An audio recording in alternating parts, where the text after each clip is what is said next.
Oh boy.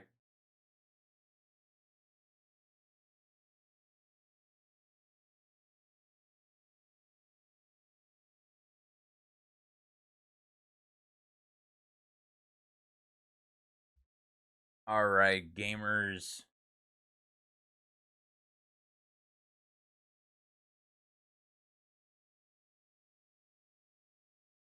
Oh, usually we say hello.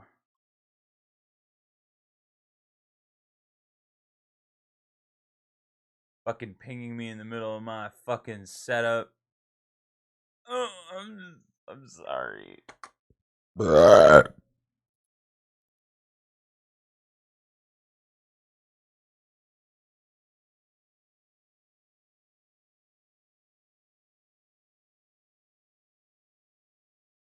I'm European. We don't do hellos here. Oh, so rude. So mean to me.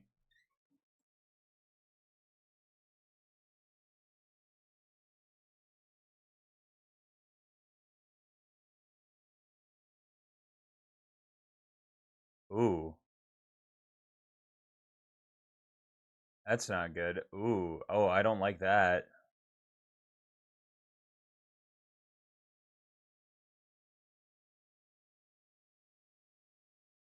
Okay. All right. Ooh, that's not good.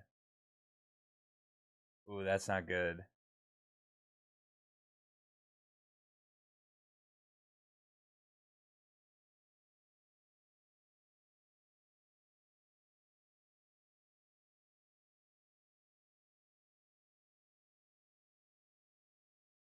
That's not good.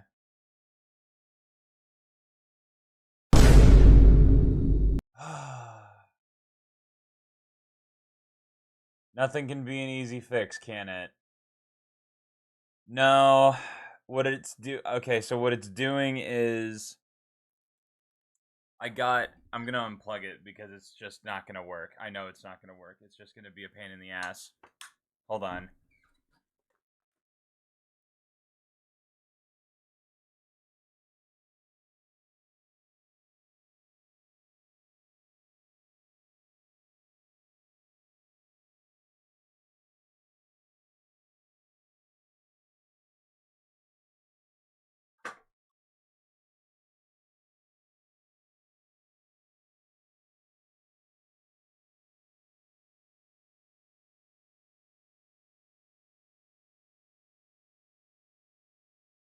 Alright.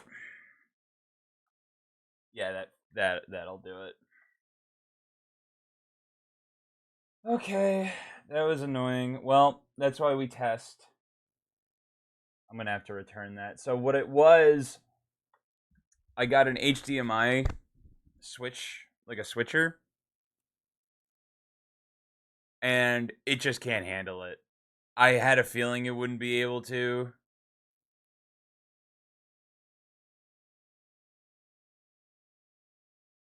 Let's see if it still does it. I'm just gonna leave it. I'm just gonna leave it for a second. But that's really unfortunate. I was really hoping it would work. I tested it yesterday, and it appears that the only way it's gonna work is if both my Switch and my computer are on. Well, the computer being on isn't a problem. The Switch staying on is a problem because it likes to go into sleep mode, and when it's in sleep mode, it's not displaying anything, so it doesn't do anything. But it is what it is. We'll work with it. We'll live with it.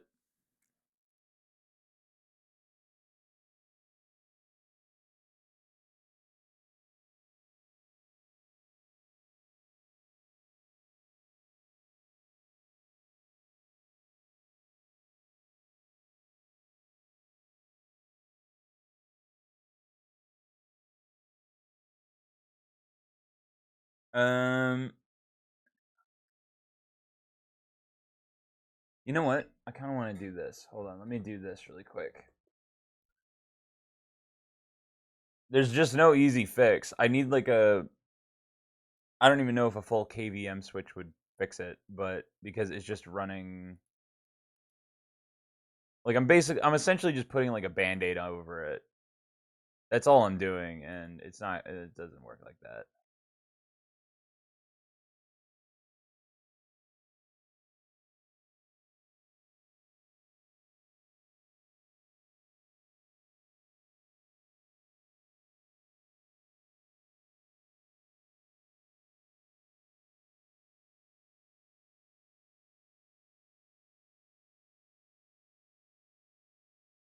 Uh, I want to boot up like other stuff first before we do playing game.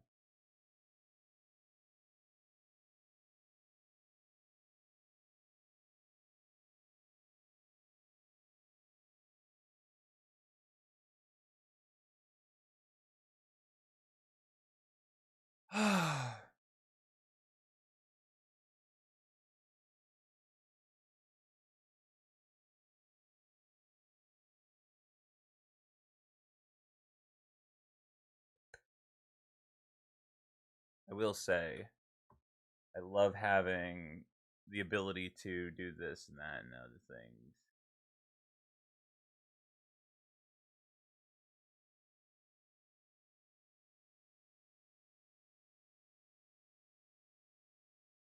What does this say?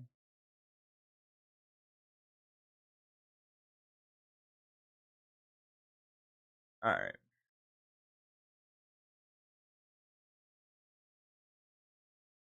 Then I'll go over here.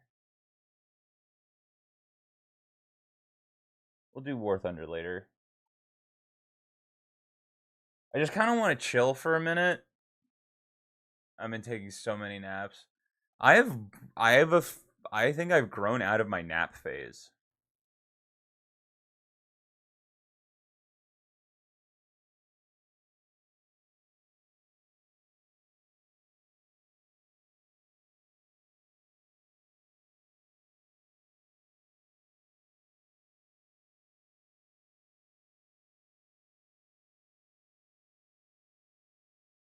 You never grow out of nap phase. It comes in swings. So right now I'm out of it, but it will fall. I'll come back into it at some point.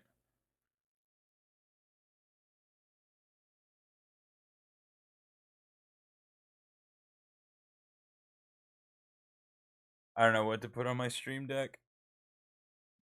I have scene transitions, ads, and clips.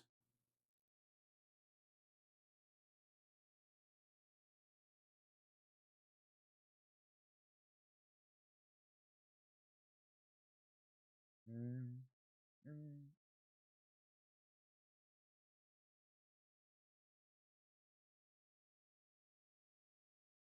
Whoa.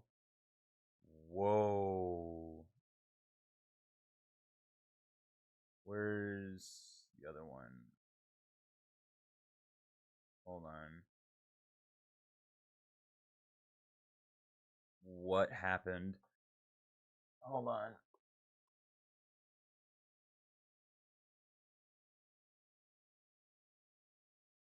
What was it? RGTI?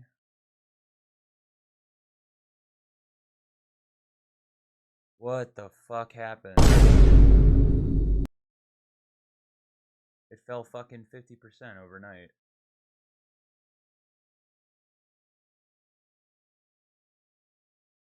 Any news?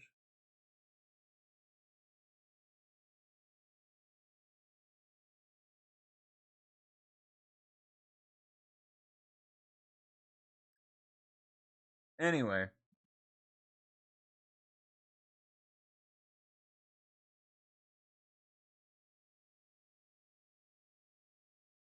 fuck is Fubu? Fubo. Is that the TV? Yeah, it is Fubo TV.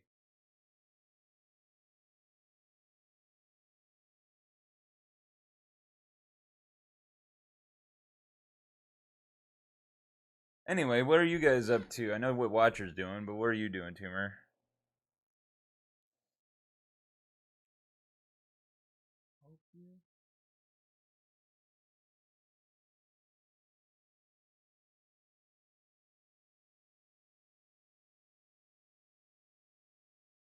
Chilling.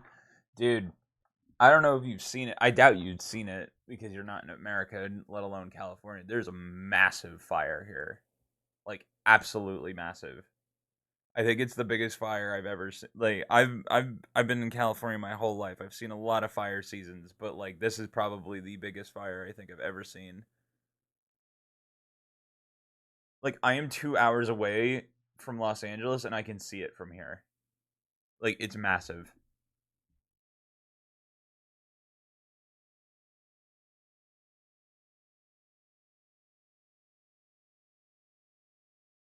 Who did the gender reveal? No idea. But the entire of PCH is gone. Like like Southern California PCH, like the road you drive in GTA 5 is gone. It's gone. All those houses that are on the beach gone. Everyone, I think most people in Los Angeles are without internet right now, and then another portion of those people are without power. Like it's crazy how big this fire is.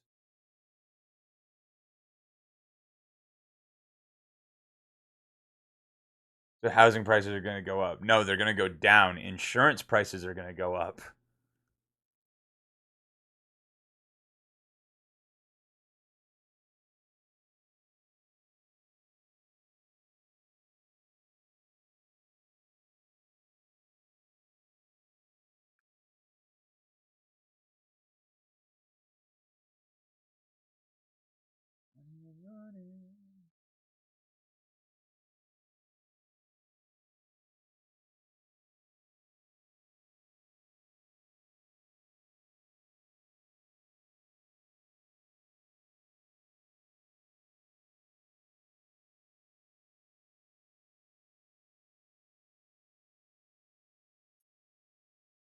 But yeah, man, fucking wild. So like a lot of the fellas are not at work today, but we're still not going to get a chance to. Yeah, all of LA is on fire. Yeah, it's crazy.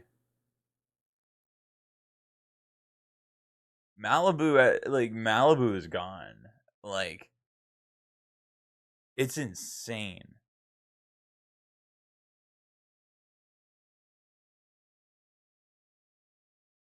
So we're gonna probably. I'm just gonna. We're. I don't know what the fellas are up to. A lot of them are safe, but you can't help but worry a little bit. You know what I mean?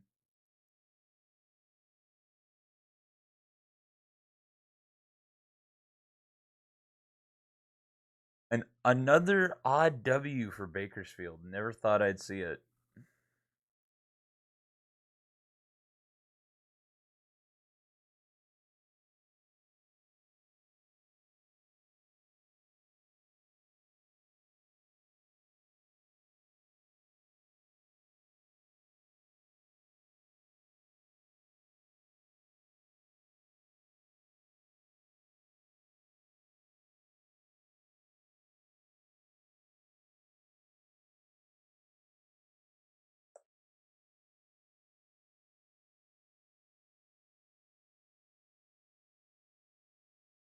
Bakersfield really keeps staying on top. Dude, it's nuts, right? Like it's really weird.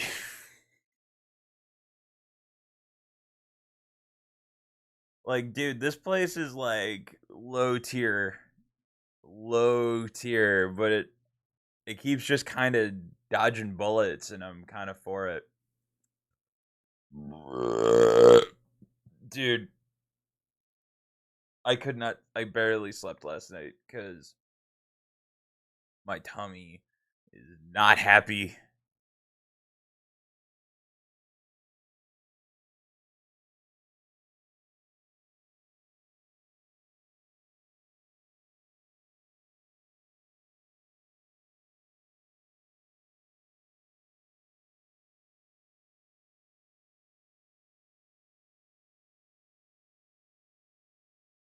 I said, "What's up with this weather? Don't whether or not inside I just got."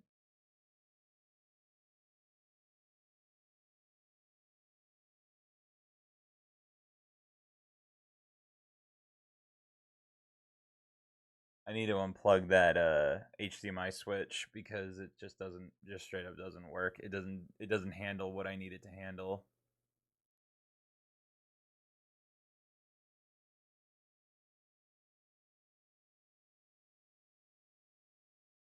Finally went to the doctor today. I'm staying home whole week. Hell yeah, dude. That's what we like to hear. That's what we like to hear. I'm going to upload that short today. Hi, Laura.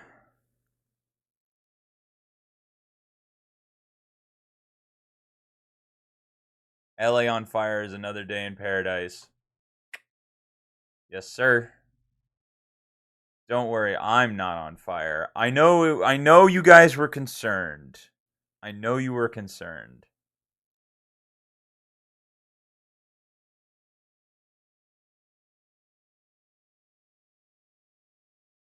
All I'm saying is, all I'm saying is, all I'm saying is, in 2008, we missed our opportunity because we were 10.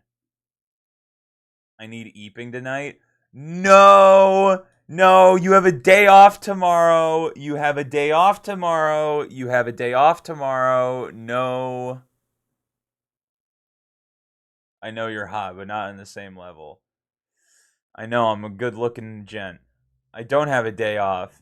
Just market is closed. What? Dude, no way. No, they don't make you go. What are you doing tomorrow? Come on.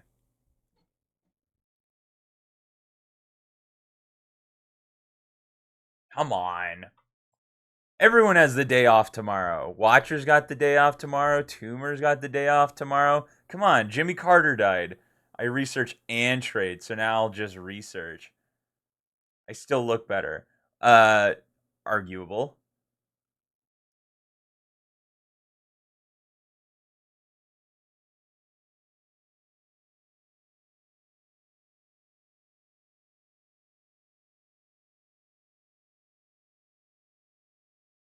Okay, well, you're not going into the office.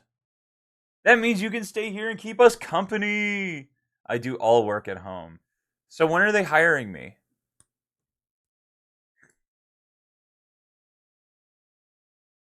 I'd be such a good little goober, dude. Max, if you can get me a day off tomorrow, that would be awesome. That sounded like a very sarcastic ha ha ha ha. What? You don't think you don't think I'm material? Gamer. I'm more than just a gamer. I have feelings.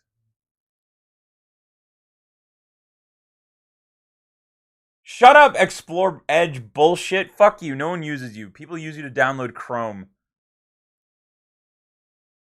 You are gamer material. Oh man. Look, QQQ will go down now. We'll see. It broke my little parameter. You're trying to distract me. Short everything.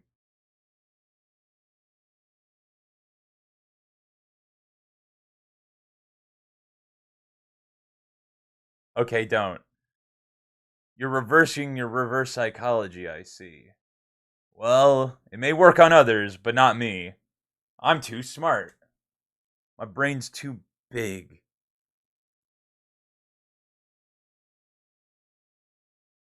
Listen, I wanted to finish this up. All I'm saying is we missed our chance in 2008 because we were all 8 to 10 years old, right? This time with this big California fire, we buy up real estate. Come on, everyone's going to do it. That's all I'm saying. Beachfront property. All right, I'm going to go to eat now. See ya. Boo! Boo! Boo! We just started. Come on, I even started a little early, dude. Oh man.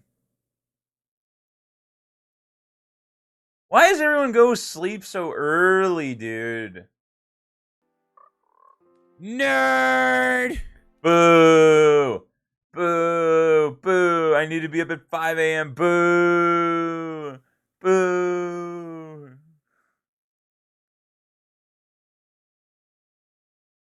I was almost late this fucking morning. That's a you problem because I stayed here till 11. Rookie numbers. Rookie numbers.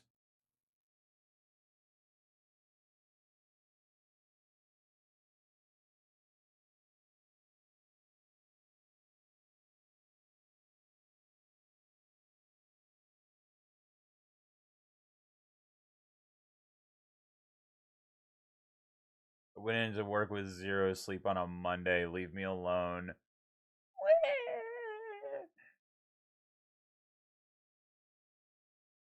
Smallest violin. Think about me, man. You know how hard it is to wake up without an alarm and hit a stream button and play video games all day? Do you know how hard that is? You do know how hard that is because you do it. So feel bad for me too. I'm being bullied. Time to report to Twitch. No, no, no. Think about chilling with the boys till 1 a.m. I have a job, little bro. No one needs a job. Tell him, Laura. Tell him, Tumor. Tell him, guys. No one needs work. It's a fallacy.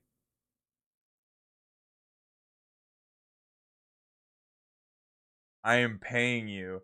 And you pay me very well, and I appreciate and I love you.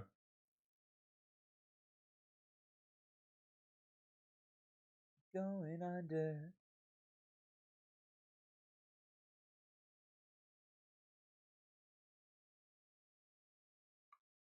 Fucker. Kisses. Mwah.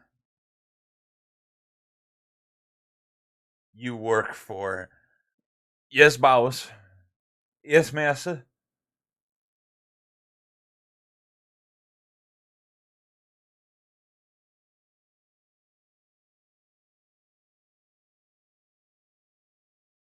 You know, it's so strange to realize we almost never met if I didn't randomly raid into your stream. Isn't that crazy how that works? Think of all the misconnections that I could have by not raiding people. My best friend could be on Twitch somewhere. I would never know. My future wife could be there and I would never know. That's why we lock it down. The whole world revolves around the internet. He wanted to say husband. I almost did. I almost did, but I didn't. But I didn't, so we keep our straightness.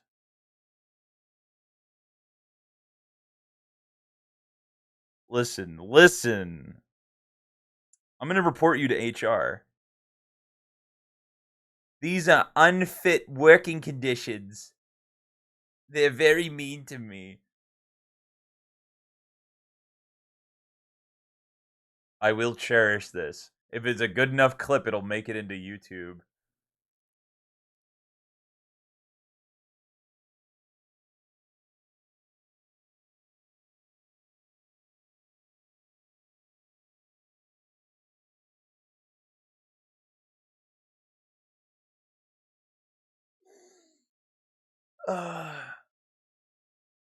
Oh, it will. No, it might not. I can at least I have control over that. No one pays me on YouTube. Master is telling you so. No one controls me on YouTube. I don't make shit on YouTube. I literally don't make anything on YouTube. I do it because it's fun. We're having fun.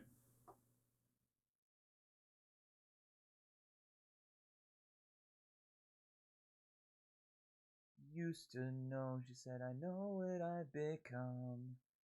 I'm still the same, not much has changed. I still know where I came from. Such a good song. She's the first one in a long time. And some faith in me. I would like the court to look at the footage linked earlier. Judge, I'd like to plead you wasn't even there.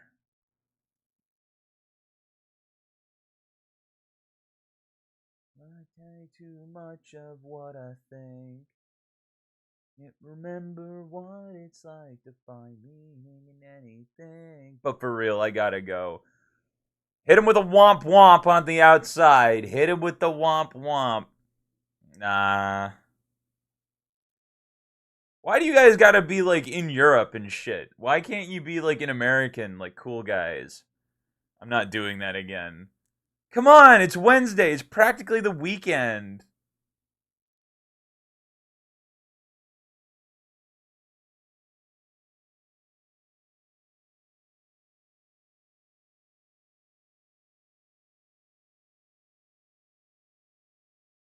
Cringe, cringe, cringe.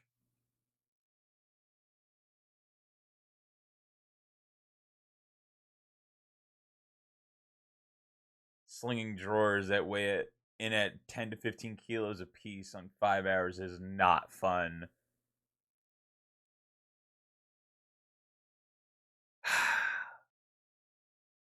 Fine. If you must go, I will allow it.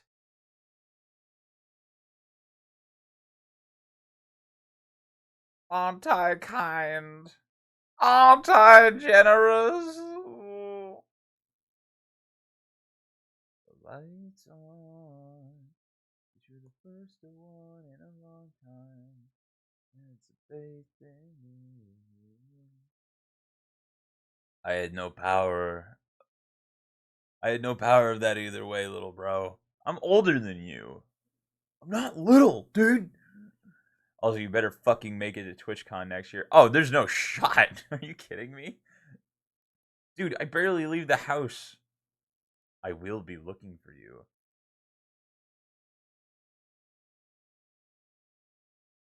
There is no shot. I don't do cons. I don't do big crowded spaces. I'm very shy. I know my outward appearance and demeanor would say otherwise. Fine, I will come over there myself. If you can find me.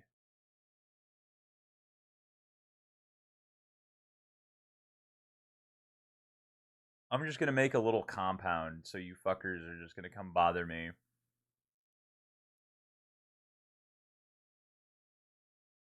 Bigger than Mr. Beast. Bigger than anybody. Dude, I never fucking leave the house as well. I'm literally traveling half the world just for TwitchCon. You're nuts, dude. Like, that's actually nuts. He lives down the street from a McDonald's. There's like a million.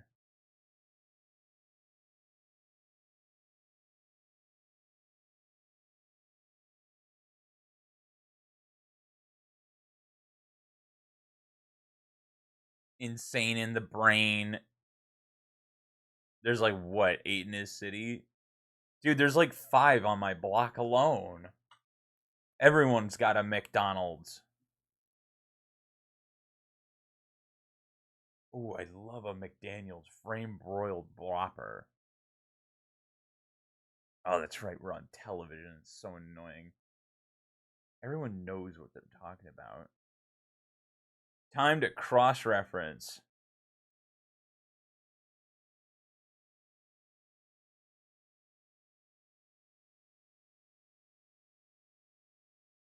Watcher, do you even know the city? Why does everyone want to know where I live?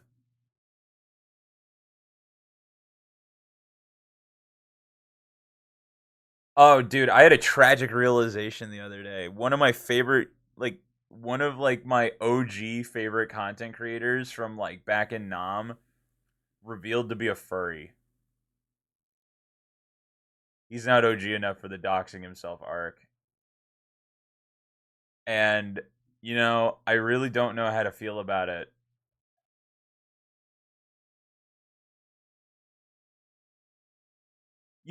It's one of those things where I really hate it. I can't see anything on your chart with all these lines. Oh, I can read them perfectly fine. You're trying to steal my setup. I knew you weren't real. Did you call animal control? Dude, she only wants me for my charts and data. I'm not trying to look if the price is going down. I'm just trying to look if the price is going down. Just look right there. You only want me for my charts. I thought what we had was special.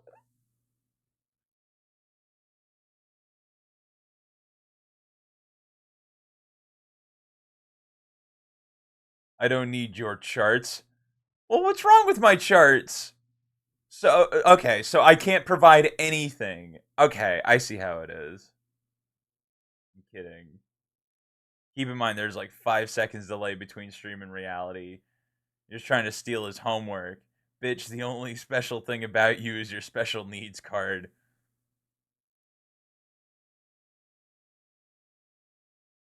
Fine. I don't even care. I don't even care. I don't even care.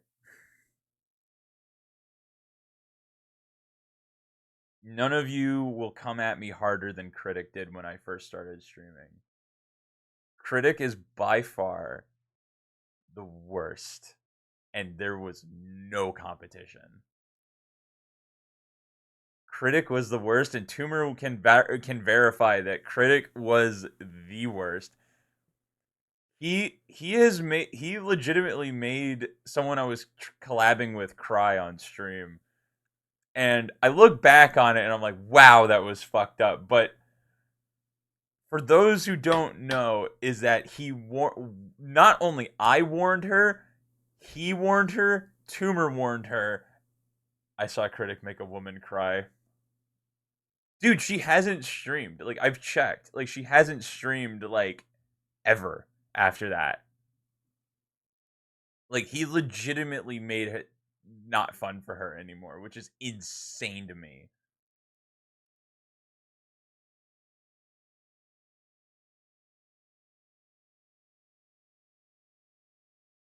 I love Critic, man. Critic's crazy. He's a chill cat though. Ain't Do you know what sucks is that motherfucker would be the longest running follower on my channel, but because he's a little shitlord, he fucking unfollows and refollows it to reset the fucking timer. So we don't know how long he's been here before. And it drives me nuts. Like, Critic has you all beat. He has you all beat. But if you look up his follow age, not even he's like fucking like he did it recently. He's only got like a couple months.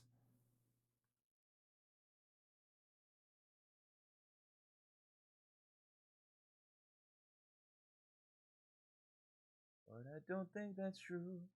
We're friends again. I hope that we can call it a truce. You said she loves me. Problem is that you love her too.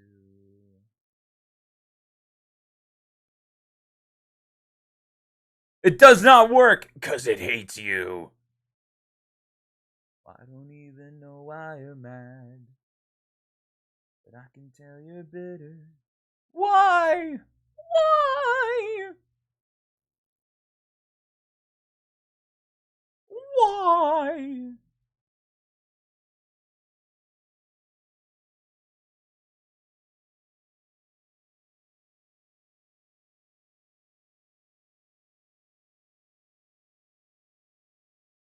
Why does that work? 7 months. Not even. Wow, that's crazy. Not even a full year.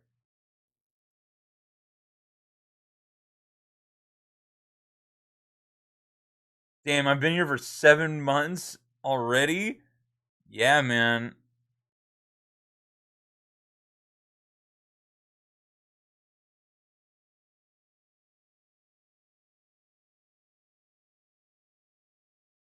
Not even a year. Are you even a real fan? That's what I'm saying, Tucker. That's what I'm saying.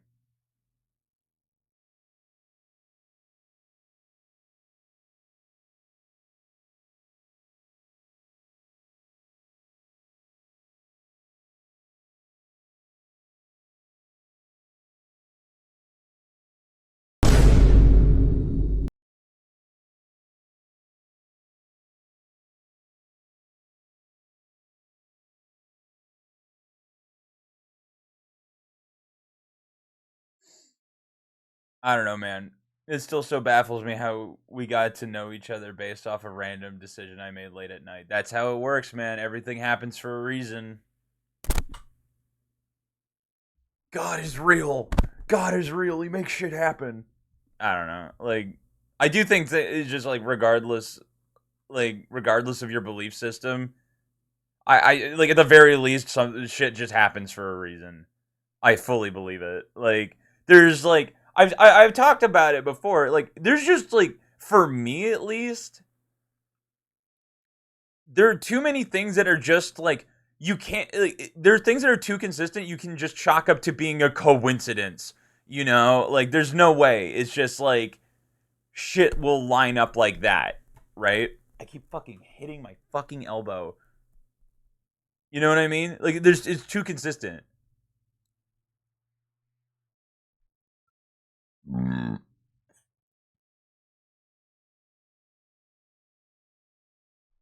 This up.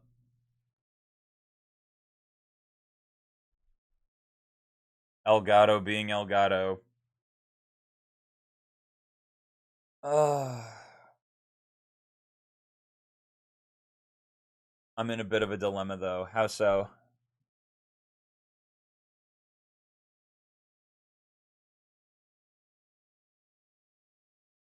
And I need to help. And I need your help on it. Shoot.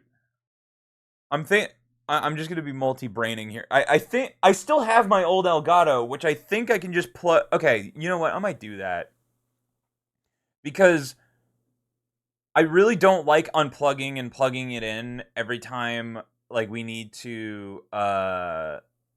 Every time we need to do something because it really wears down the HDMI cable and the port it's plugged into. It's really bad, and I just don't want to wear it out because my audio mixer is broken right now. But I'm just like, it's staying fixed because I'm not fucking with it.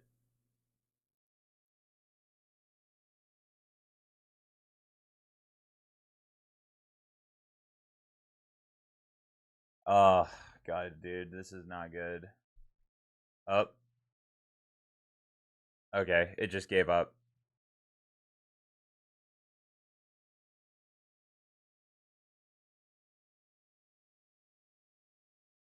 Okay, hold on.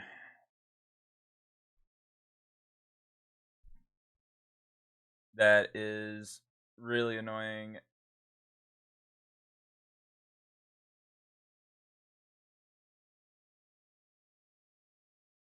End task. But I'm all ears, brother. Hold on. Let me. I gotta fucking minimize a bunch of shit now. Hold on.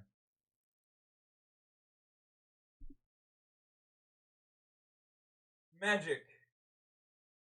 Work. Liar.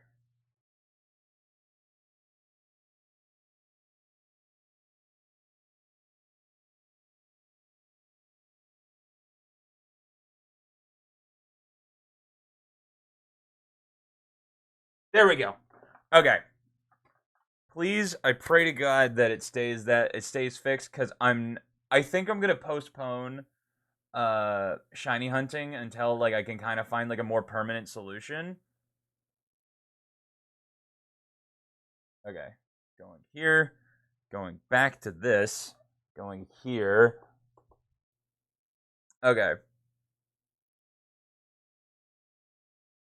I need your help on it. Holy Yapatron, I ain't reading all that. My reaction to my own message. Well, I noticed that the reactivity on my stream announcements on my server is low, so I'm debating with myself to create a completely separate server purely to accommodate Twitch, etc., so people don't need to deal with the pings, and the people that do care can just talk to me whenever. When you yap so much, you have nothing left to yap about. On God, dude. So my thing with Discord is I I didn't make it very professional. It is very rough. I've had it rated by some fucking trolls already. That was fun. That was really early. Who just posted a lot of like porn, I guess. I don't know. It was really mild, like concern, like it was like a really mid troll, like by all things considered. Um, but you know, it's hard to say with like what feels right and like what feels in character with what you want. That's the hardest thing to get right. Is you have no idea what just is you. So the problem with mine is that mine was up and running for like a year, almost two, when I started streaming. Oh, interesting.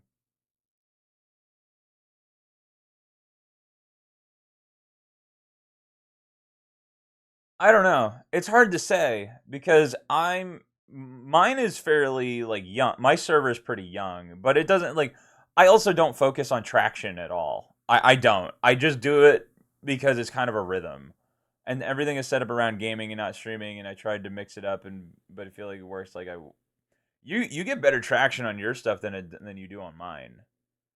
I just like it because people who don't necessarily have Twitch open, I know they get pinged.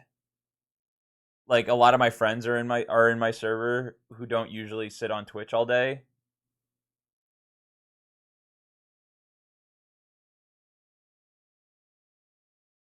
Like I'll get like your pings like from Twitch.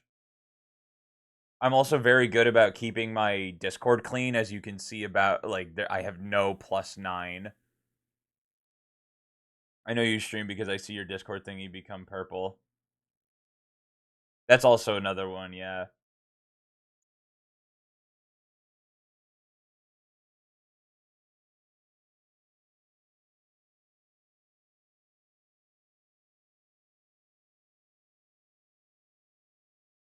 Or looking, but like I don't know. That's entirely your call.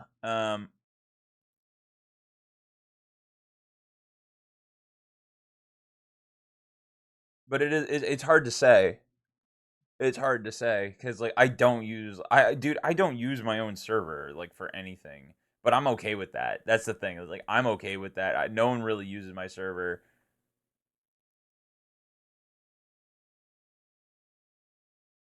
In a way, I kind of like it like that.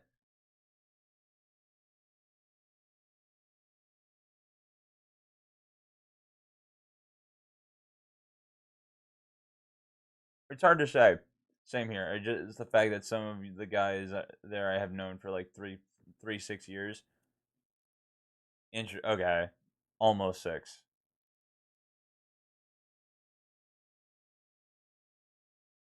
You can always try it,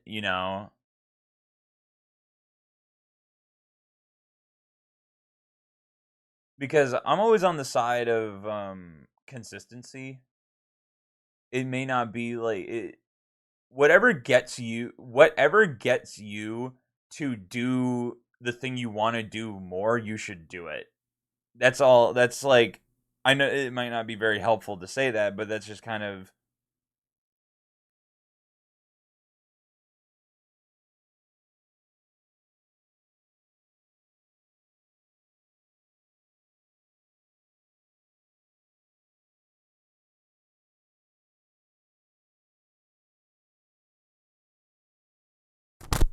I did. It's been like that for about 3 months, then changed it to a separate thing by hiding it behind a role, turned it back recently. Hmm. Yeah, it's hard to say. I'm very inept with Discord. Very inept. I mean, you look at my server, it is very bare bones and I don't have any special roles. I only have like the only person I think who has a special role is critic and then like mod roles and that's it.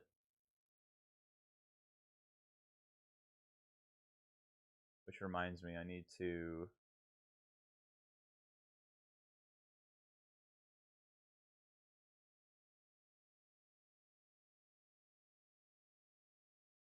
If I don't know what to say. Tonight, will you think of me?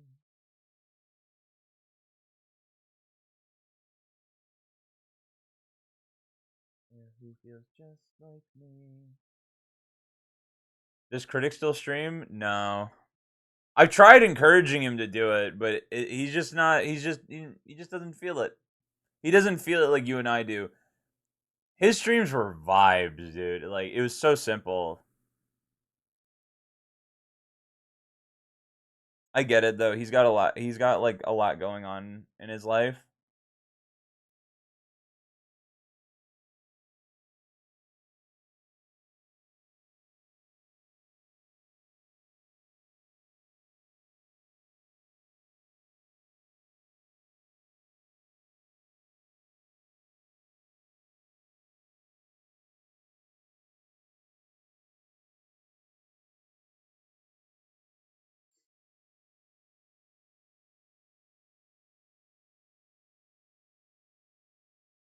They were vibes till I got banned for zero reason.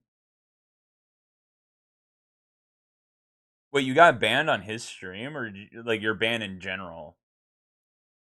Because that kind of happened around the same time, didn't it?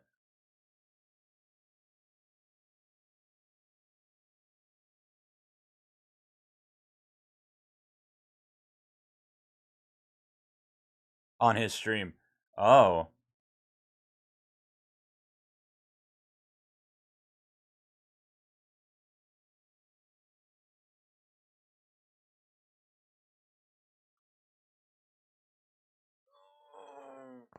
Oh, that was a good one. Did you hear that? Oh.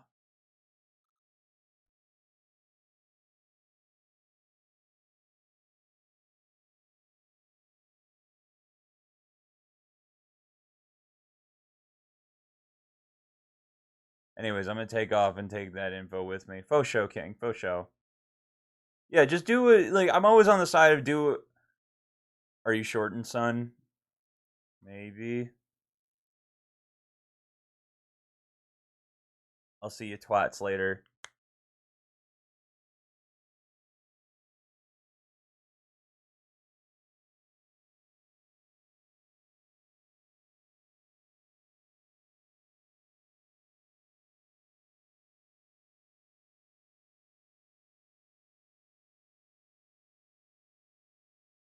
But yeah, do what feels right. Do what makes it easy on yourself. Do because I know that I was watching a Joe Rogan podcast yesterday, and I get it.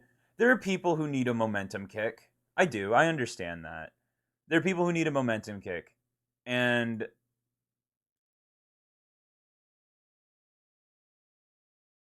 and that's okay. But I also believe that you should be easier on yourself. You know. Oh, dude, I'm scalping. I'm not trying to. I'm not trying to hold anything.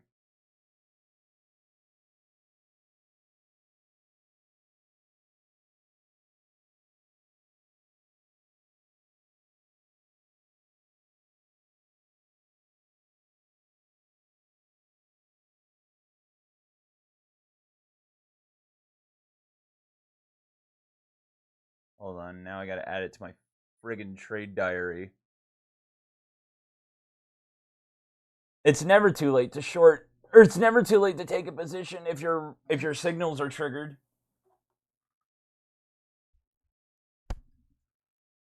Um,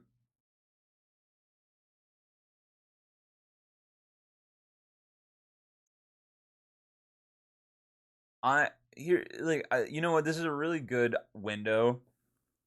This is a really good window to just kind of paint my mindset for you guys. Is you've always know like I keep saying it like just make it easy on yourself. If it feels right, it feels right. Just get through it, do it. Um, what's really nice about the break I took from trading is just in general, and I'm using this just kind of everywhere. Is is I've done it by myself, right? But look what happens. No, I'll watch it. I'm still gonna watch it. And I want to know if you guys fuck with me on this. Is that I forced myself through those emotions of like it just feels like this, right? Like I can't put a word to it. But when I just like fall into it, you just fall into life, you fall in love, you fall into friends, you fall into opportunity. It just it lets me know I can do it again, right? And so like when I see my triggers or like my signals and I jump on them, I try to just kind of avoid the ping ponging in my head. Because then I talk myself out of it, and then I get nothing done. And I always feel like that's not something I really want. I get very scared. I get very, anxiety.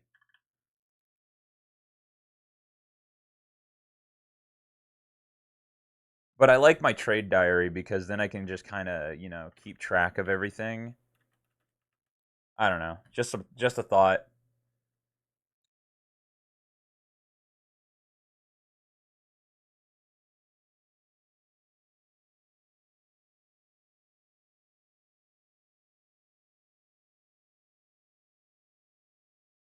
Plus I got a good fill. I got a really good fill on that contract. Now to say that it's a long way down.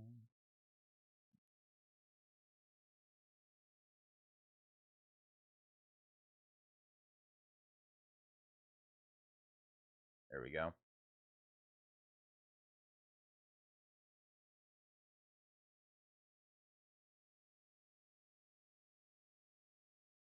With nothing to show for it.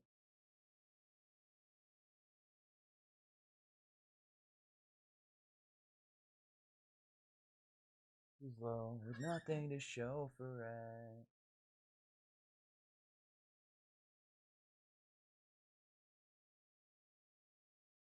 I know you're not going to tell me, or I hope you, like, but how'd you know it was going to bounce? Because I have my own way of just kind of guesstimating.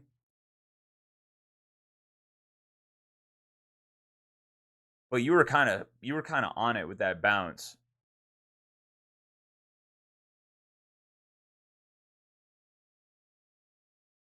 It often does that. But next 5 minute candle might go down again.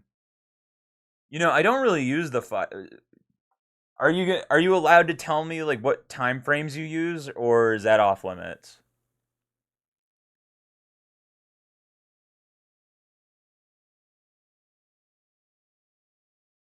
You use the 5 minute? Well, obviously. Do you use any others like the 15 minute, the 1 minute, the?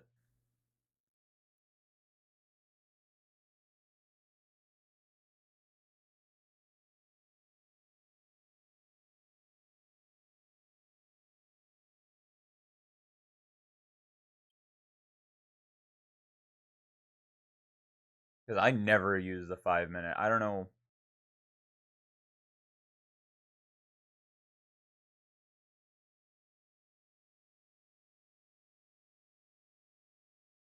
I know like the 3 minute and the 5 minute are essentially the same. There's just something about the 3 minute. Like I've been using it forever, genuinely, like since I started. Mostly 5 minute and hourly. Oh, interesting.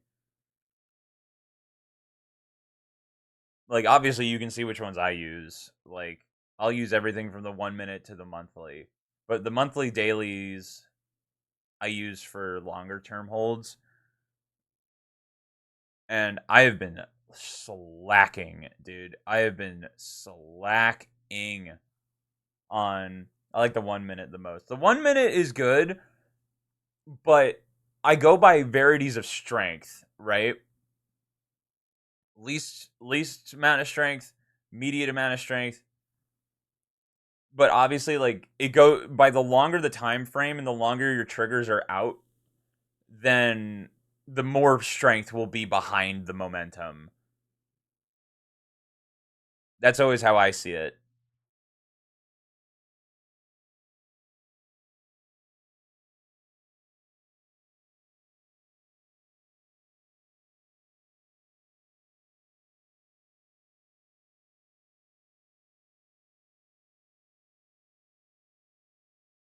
The thing I do that I just kind of beat myself up about when I trade, especially when I'm at the beginning and I'm really learning to like it may not seem like I'm doing much, but I am really trying like internally to not act on some of these feelings of just like do it. Right? You know, like the over amount of pressure, the overwhelming, and I don't know if that's just me, but it's like I do that for everything. I noticed it mainly it pops up with like money stuff and like relationship stuff, like with like friends and just like there are things like I want to say and I want to like I know if I just kind of reel myself in and let myself cool off that that it passes, which is and then I can make a decision. Like I've talked about it for forever that I have a really hard time with patience. I am not a patient person. I was not born with the gift of patience.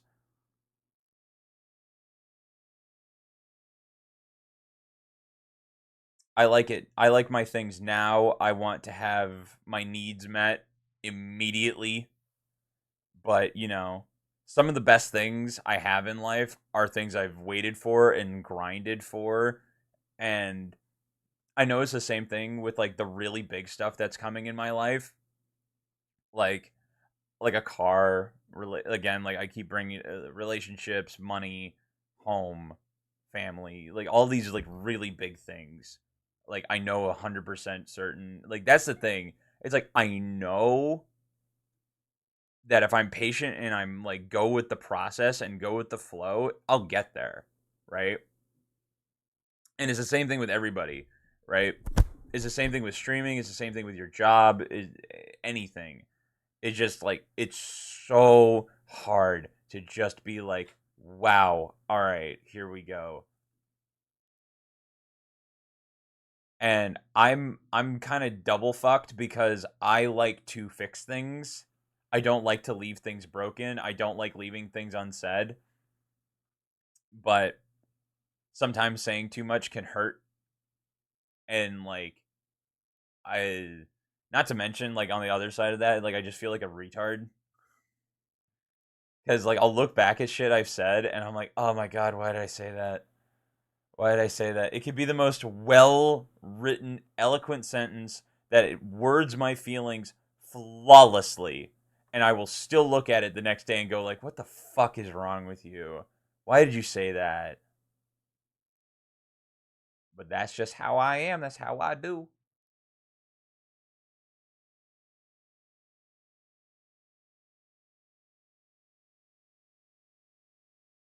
Laura, how are you doing on the day?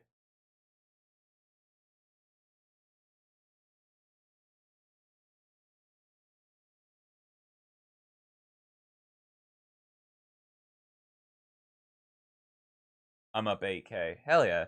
Okay, wait, quick question. Do you have any are you doing any manual control over your code or are you just like run it, set it, forget it?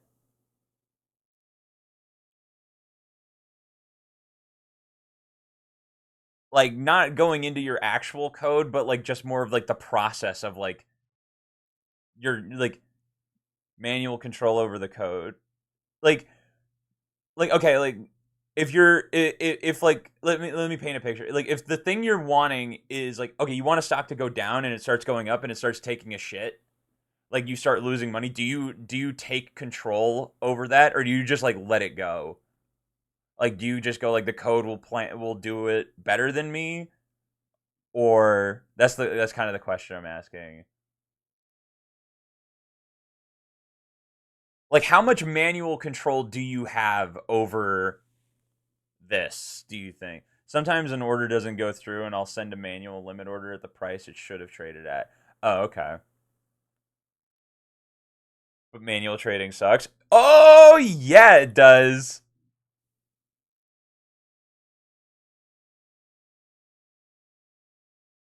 Yeah, it does. Yeah, it does.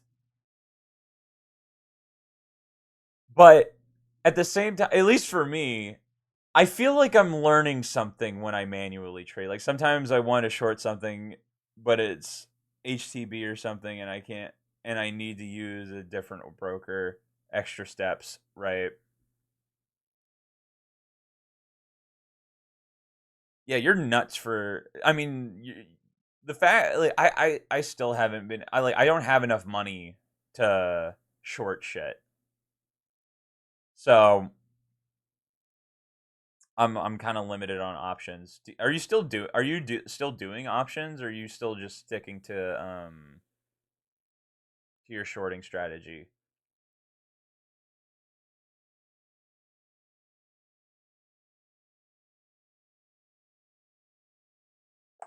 How have options been treating you? BRB. Oh man,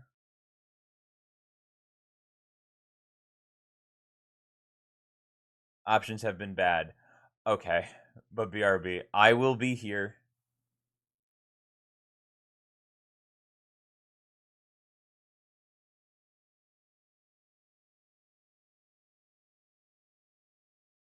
Here I stand all alone.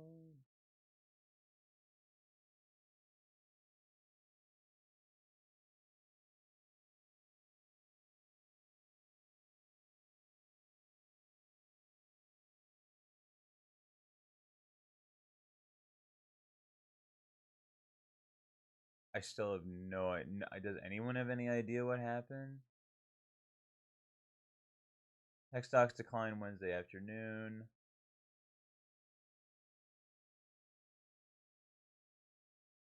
Slump 45%. Quantum computing 42%. Wow.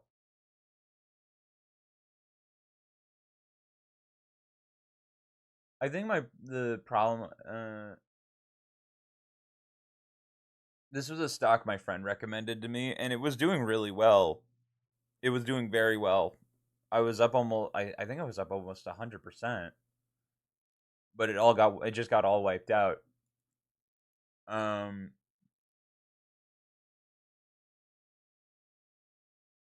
but that's okay.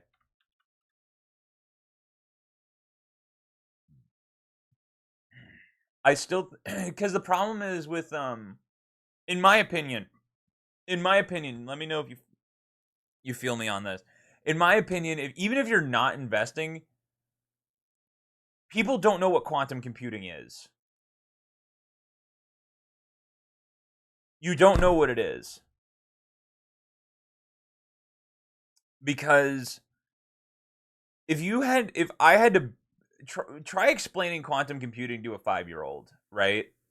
Seriously, it is it doesn't make sense. Not in like the literal sense, but it doesn't make sense in how do I say it? The way I always want to describe it is quantum computing in binary, right? So binary is you can only type a 0 and a 1, right? That is what binary is. It is a 0 and a 1, on, off, on, off, on, off, on, off, right? It's like flicking a light switch. It's literally flicking a light switch. Um, what quantum computing is it's both 1 and a 0 at the same time. And it understands both equally at the same time. And like what does that mean? You know what I mean? Because as humans we can understand that yes and no, up and down, black white, right and left, right? We understand that those are core functions of just like general knowledge. But how do you make your it's literally like thinking in a 4D space.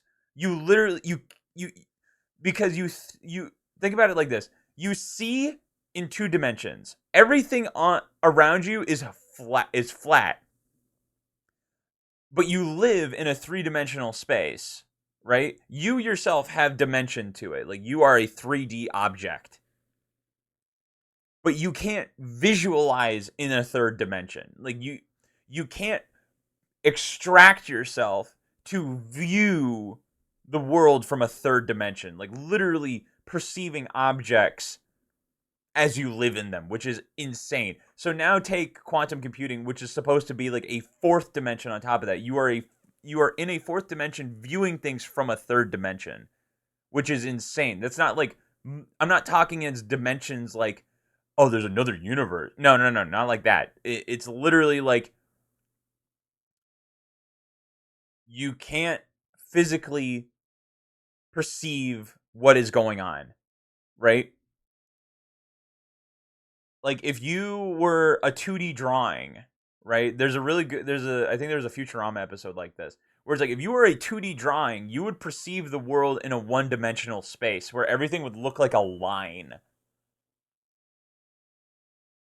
There's no detail, there's nothing. And it's like we can perceive a two-dimensional and a one-dimensional space because we live in a third dimension. We can zoom in, but we can't zoom out. So I find that really fascinating. I mean, but it also like I always see these things of like people are like, oh, there's other universes, and I'm like, probably. I think we've hit that period of time now where we've had so much development so quickly, and like I think logic is taking a back seat now in certain instances, right? Like you have a lot of intellectuals who are like, we believe that there's life on other planets, right? Like, and we're pretty certain there is, right? But you ever think about like just how like things happen in life and in the universe that just don't make sense, right? Like the things that are too consistent to just be like a coincidence, right? I don't know. Like that was like my whole thing when I found religion for the first time, like a year and a half ago. I was very skeptical, but then you start noticing things, and you notice that like you when you kind of pray for the well-being of others, and you just kind of observe the world through a different lens, as someone might say, it just like I was always a very like I want to get like I like being a problem solver. I like getting to the bottom of certain questions, and when logic takes a back seat to consistency and you just say leave it up to faith and leave it up to the unknown, and things either don't change or get better for you, it's just hard to just grasp that. Like, I find it incredibly fascinating.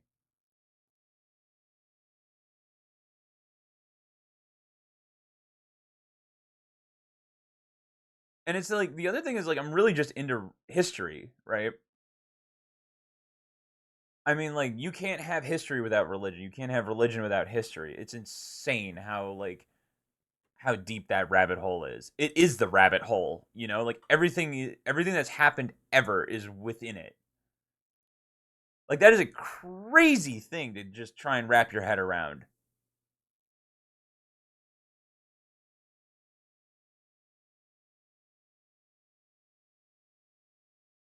But then it's just like I don't know. Like I used to think like I was a full blown like agnostic atheist, whatever you want to call it. Like I always thought like and I always thought that like people who weren't kind of about that spectrum and they were just kind of like ripping into it. And I'm like, I think it always starts with one bad experience, you know? Like it's always just one bad experience.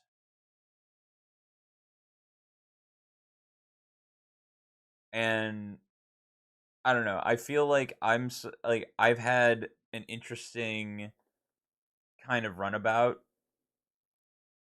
where I've had a lot of bad shit happen in my life, and when I became like a legal adult, like 18 to 20, I basically felt like, okay, you have a choice to do whatever you want or just kind of exist, and more bad things will happen to you. And it is a very, very tricky path to navigate. It's almost it is fucking impossible to walk it alone. Seriously, like no, like genuinely, like I kept making the same mistakes over and over. Like okay, like 18 to 20, I was just R&R, relaxation, recovery, and then COVID hit in 21, where all the complacency, all the just laziness kind of hit me at once, where like you had this really bad thing happening, and thankfully I had someone like my mom who was like just grabbed the situation by the balls and turned what would have been an absolutely horrid situation into something that we're you guys are seeing in my surroundings, which you can arguably say is bad. I'm so glad you never saw that apartment, right? That version of me, I'm not a big fan of, but I live with it and I'm okay with it. But like I'm glad it's not on the internet. Let's just say I'm glad it's not on the internet. I'm really glad it's not on the internet. Um but yeah, and it's just like and when we got to this house and like things had been so crazy and then I started getting like lazy again and then it hit and like something hit me. Something just was like, dude, don't fucking do this again. Like get a grip. Get a grip. Seriously. And I was like, you have a choice. Like you know what happens when you do nothing. You know what happens when you like literally do nothing all day. That's what I was doing. Like I may have been like trading and like learning, but it was it was like half-assed, you know. I wasn't a very good version of what I am now. I was not a I didn't like it. But but it was like it felt like a presence of like a father who believes in you. And in my case, I have a mom. My mom believes in whatever everything I do, and she gives me the confidence to keep going and doing more and more, which is fantastic. What's up, my man's? What is up, Shard? I'm just kind of going through a thought process right now of just just kind of pathways and complacencies and just general thought, right? That I feel like can be more fleshed out. But like when I was given a position to use this comfort as not just a place to chill and lie down, realest shit I've heard this week. Hell yeah, brother. But it's like when you're given this comfortable space, right? You can use it to chill for a little bit, right? But at some point you do need to go like, okay, at some point this comfort will be uncomfortable. For real, me too. Like at some point that comfort will be the worst feeling ever. And I felt that because when COVID hit, I I had to deal with hi Laura. I had to deal with there was a bed bug infestation in my building. My dog just died. 9.5K. Holy shit. And I was incredibly overweight. There was just like a bunch of things that were really bad, and it pulled it just like it just destroyed me. So when we moved into this house, yeah, I chilled out for a bit. My mental calmed down. Still know how to solve a Rubik's cube. No, I don't know how to solve a fucking Rubik's cube. But I wanted to use but like there was a day I wish I knew the exact date. Probably close to when I started streaming. I started streaming out of spite. Out of spite to what and to who? Probably myself. Because I remember that the reason I started was because at the time, all of my friends were like, we want to do content creation. We want to post on Instagram. We want to post on YouTube. Like, we want to do all these things. Like, content wise, content. And I got so sick of hearing it because I was like, also like, yeah, I'd like to stream. And I didn't care what it looked like. I didn't care what I did. I just wanted to get it out, and it was the best decision I ever made because I have not missed a full week since I started. I've missed days, right? That's part of my schedule, right? I don't stream every single day. I think that's kind of crazy. But I have not missed a single week since I started, which is insane. And it's now my favorite thing I do. It's one of the best decisions I've ever made. And to anybody who's just like feeling too comfortable and they don't know what they're doing, like just kind of chill for a second, look around you. There's like, and again, like even if you don't have like a belief system, there's things that happens for everything happens for a reason. Dedication, my guy. You'll go places with that mindset. And I mean, even just this year, like I feel a little like weird talking about it, but it should be said because it goes for everything. I hated doing YouTube stuff. I hated editing. I hated making thumbnails. I hated all of it. One thing is, words need to match the actions and vice versa. True. But when you have, which is why I'm saying, like, I'm really glad you never saw the 2018 me because that version of me was that, right? And when I say like there's needs and wants and shoulds and shouldn'ts, right? Some people and like I was watching a Joe Rogan thing and he was like some people need that push, right, to catapult them into what their next thing is. Enough shock, right?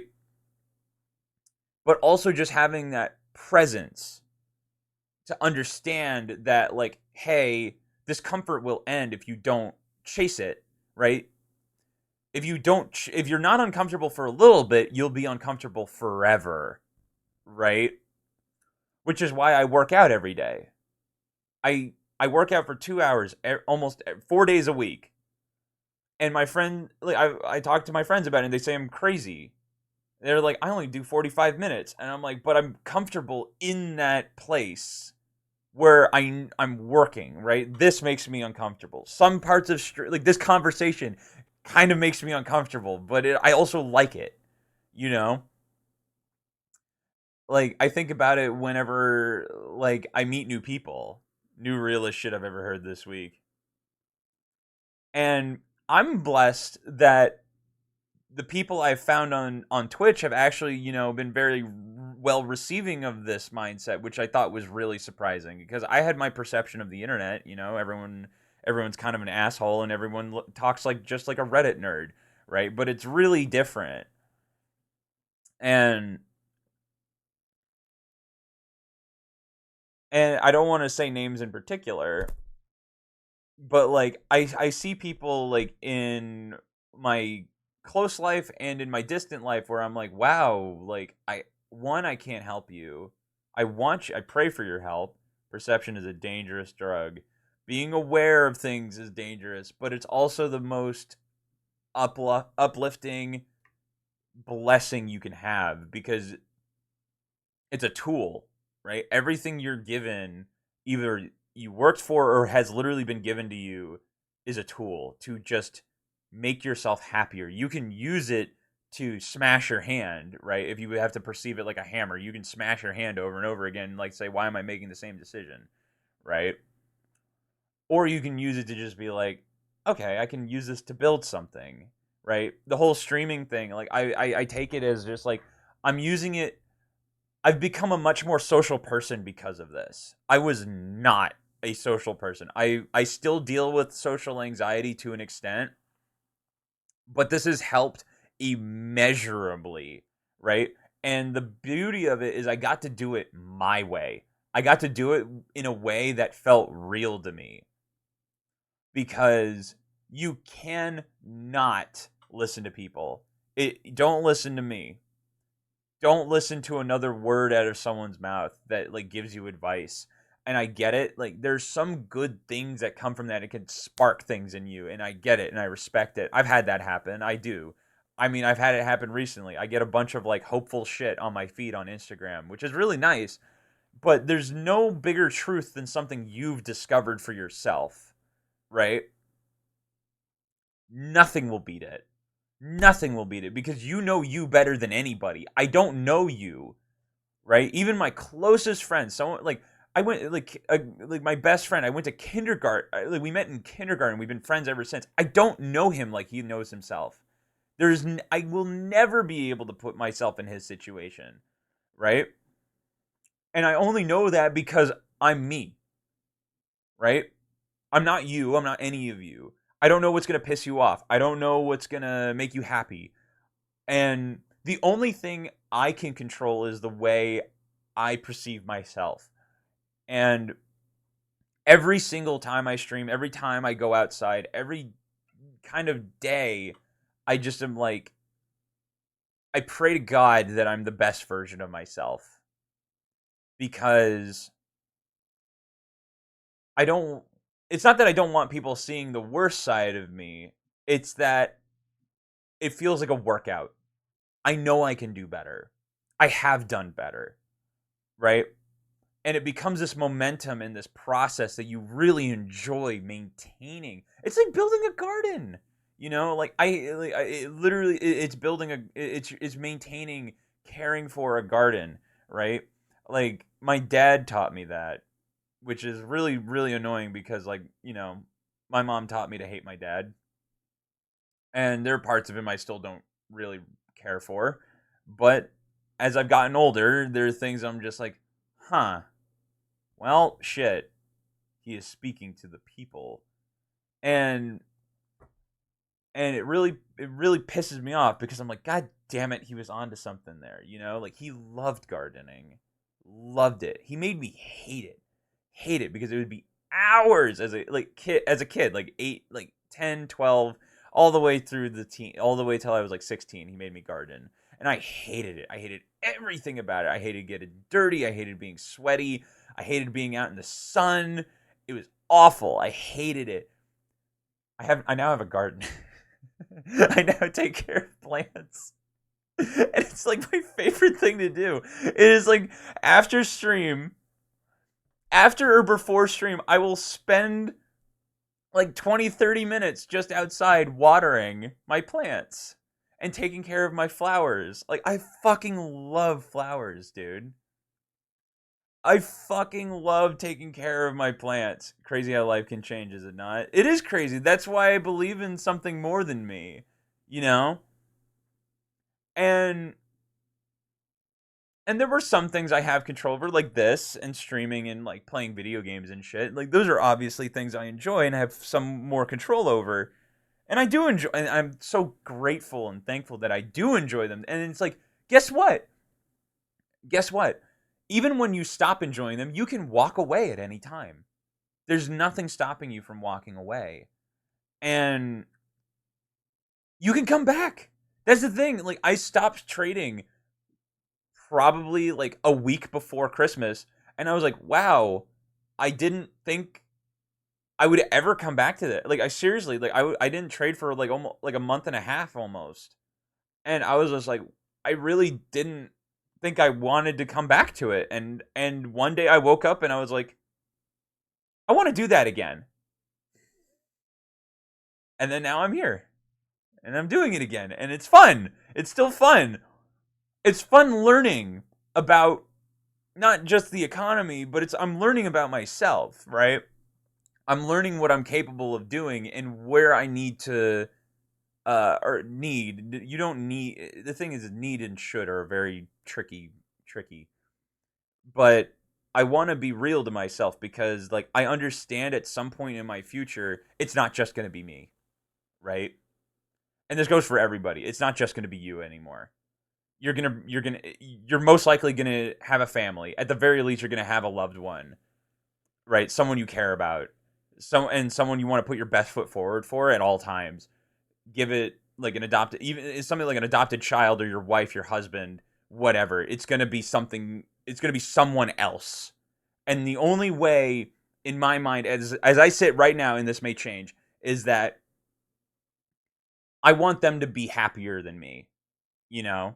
That's what everyone wants. I want them to be happier than me.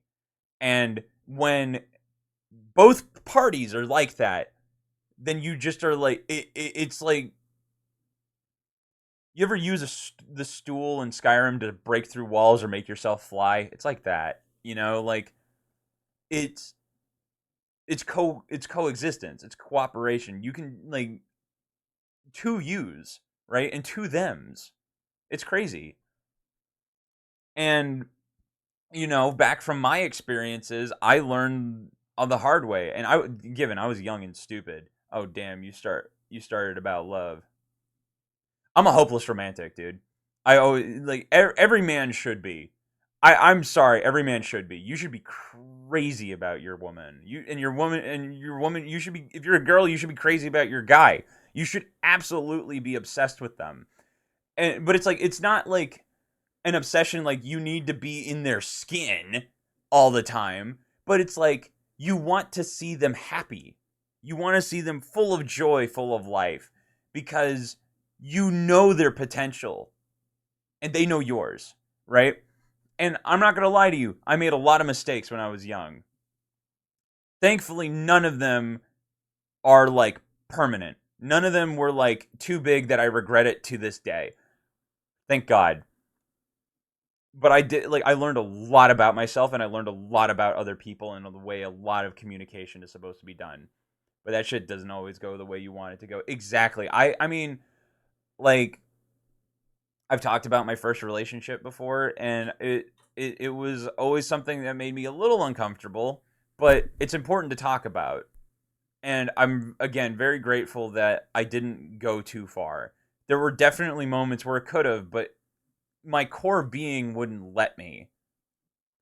And because I was like what, 14, 16? Like I was young. But the hardest part about it, right, not even the relationship part, I haven't been in a relationship in 10 years. Like it's been a long process of growing and healing, right? Because I hurt them. I hurt them and I feel to this day like a very raw feeling, and it's very specific to that situation, but it's shrunk inside, but it doesn't go away, right? It's always that like movie thing of like, and it was one of those things where I had to learn that saying sorry and reaching out to them wouldn't make a difference. My sheer presence went from like the person they saw as the greatest thing ever to, I had some conversation with a friend, the same conversation with a friend yesterday. You literally have to leave it alone. You have to go away. You have to go away. And then on the flip side of that is that when I started like trying to get back into dating, it was just like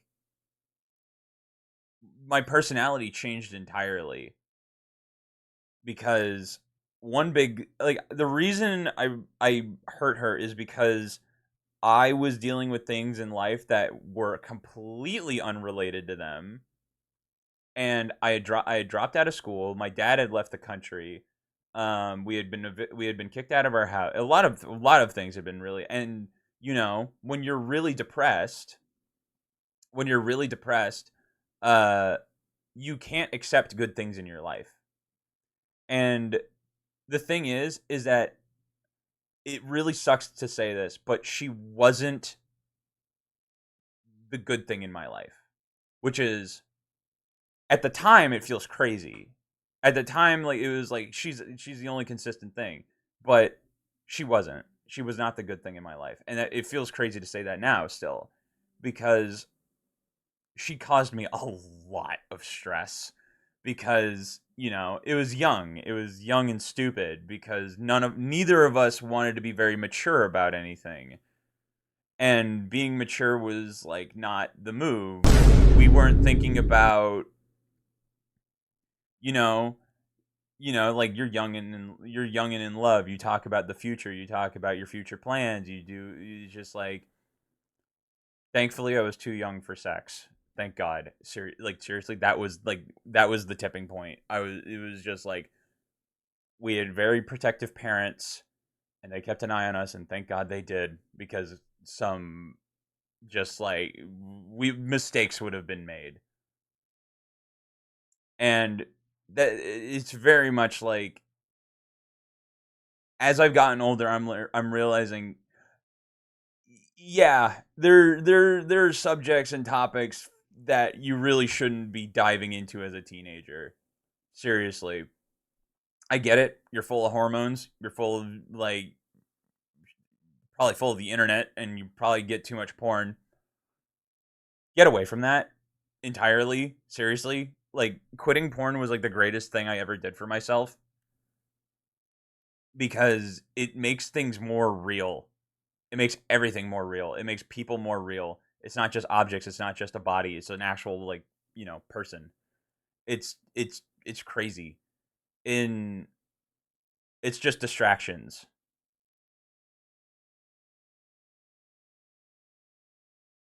Laura, you're nuts.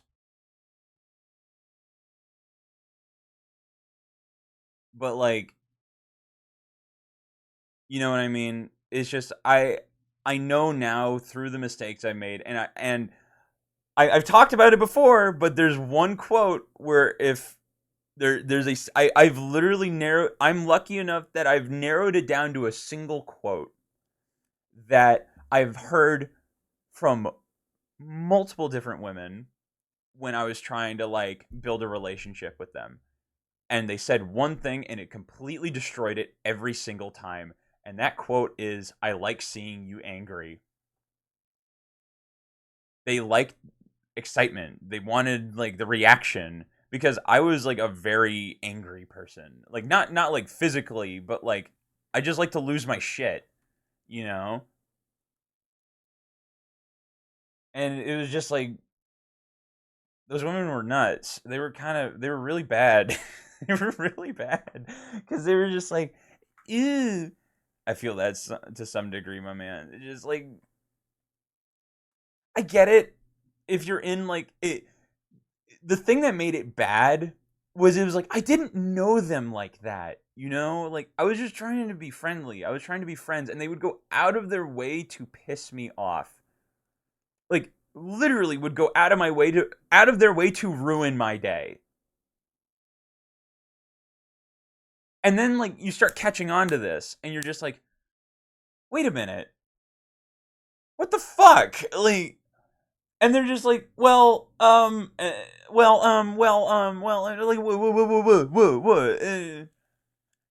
And it's like you want to get mad at them, and then it's just like the best thing you could do is just like let it go.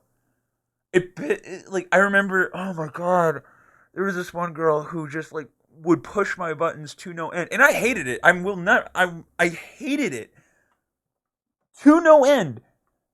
And then one day I just was like, you know what? I'm not gonna react to you anymore, and it pissed her off more to no end, to the point where it was like biblical. I remember it.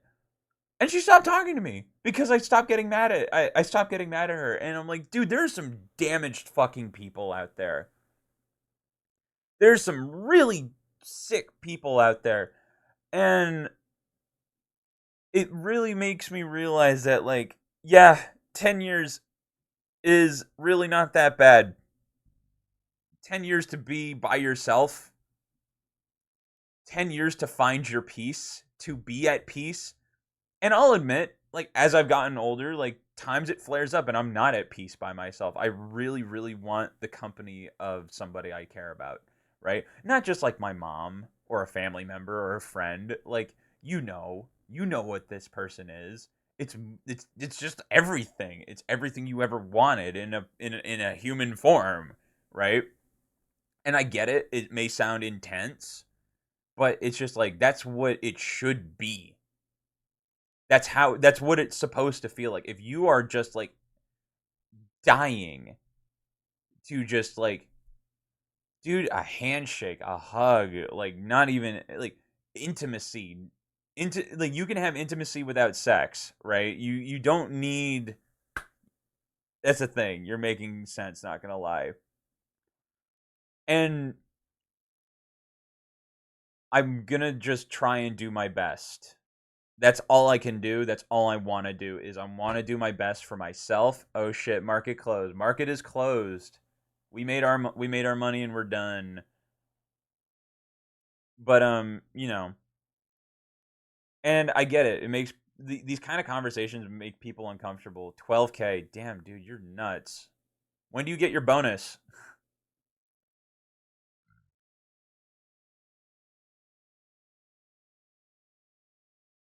In 2 days? Oh, hell yeah, dude. Max, what's the profit for today?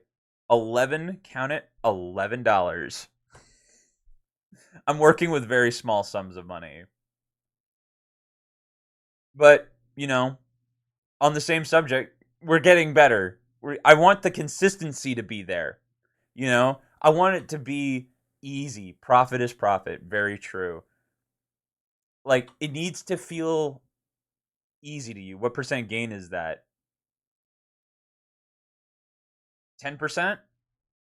Uncomfortable. Nah, bro. This is just what I need to hear tonight. I felt like shit. Hell yeah, man. And you made more than me. Yeah, Mr. Moneybags over here. Hi, VJM. But that's like, I feel really blessed that like, Sharp, you're not the only one who's told me this. It's a really nice thing to hear, and it makes me encourage. I don't know how to get this into a video form, right? I don't know because it's so raw. Like I'm not reading a script. I'm literally just talking about feelings because we're all human. We don't like seeing bad things happen. We don't like having bad things happen to us. We don't like seeing small kittens fucking sad, dude. Like we are not people who like to see sadness, right? Depression is a thing, right? I'm not ignoring that. Struggled with depression for a long time.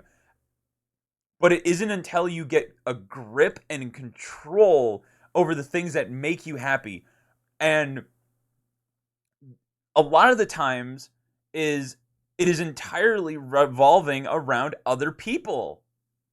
And I've talked about this, probably not to certain lengths, but a lot of times, like a lot of where my happiness started is I started cutting off people who were really bad for me. And guess what? Like 90% of them were family. I unfollowed them from Instagram. I deleted their numbers. I fucking hated them. They made me feel like shit. And they were close family members, like first cousins. Like I would see them on Christmas. There was a period of time where I saw them like every Friday. And I didn't enjoy their company. They made me feel like shit. I don't talk to them anymore. I have no contact with them. For a long period of time, like during like when my mom kind of taught me to hate my dad, and I didn't talk to my dad anymore. I straight up cut him off for years, literally like 5, 6 years. It wasn't until like a year and a half ago, maybe 2 years ago, that I texted him, and now I'm starting to like rebuild that connection. But I'm doing it my way, right? I'm not a little kid anymore, and it took a lot of therapy and a lot of time, but we got there, right? Let me throw this out there too. I'm only 24. I'm 24. I'm going to be 25 in April, right? I don't feel young, but I am young, right? And this goes for everybody. You may be younger than me, older than me, same age as me. It doesn't matter. You will get better. if you choose to be better. You will get there if you want it bad enough, right? It is if it makes you feel good, and I'm not talking like a physical, like your core, like it's like the same feeling you when you clean your room, right? Or you just do something for yourself, and you're like you don't feel bad about it. You won't let yourself feel bad about it, and it's not an ego thing either. It's just like fuck yeah, that's what it is. It's just yeah, that feels like me, right? Like there's things in my life that I'm still like I'm working towards them, but like when you start putting these pieces together and you're like, "Oh, I like the way this feels." And you kind of write it out. And then you kind of keep an eye out for those other things that you kind of fuck with. And then you add that, and then you're like, "Ooh, now I have two things to work on." Right? And it starts becoming fun. Like I described it earlier. It's just like I stopped trading for like a month and a half. And this was something I convinced myself I loved, and I do love it. I really do. And I was so worried that it was like, oh man, I'm gonna not do this thing that I love to do anymore. Now I'm back doing it. I'll take a break from stream every once in a while. Like I still have days off, but like my schedule usually is Tuesday through Friday, right? I give myself Monday to work on a YouTube video, and then Saturday, Sunday to hang out with my friends. But I'm not gonna hold myself to I have to stream on Tuesday. I have to stream on Wednesday. I have to. You don't have to do anything. You don't have to do anything. The reason it makes you happy is you don't have to do it. And everyone can be like that. Everything you do can be like that. If it's something you don't enjoy, I get it. Like there's things like a job, there's things like your parents and family members and like but there will be a time that one see there's always because this is how it was for me. This is how it was for me is there was a little chink in the armor. There's a little chink in the armor where I was 18 and I had a panic attack in my dad's truck. He was in a grocery store and I had a full blown like I lost it. Like and and a thought came to me and I was like, I can go home. I can go home. I can walk down the street and go home. But the reason I didn't do it, I went with it and I stuck with it because I knew that I had the strength to get through it because I had gone through years of it prior. But after that day, that's when it started. That was like the moment where I'm like, that was the chink in the armor where I'm like, I can say no.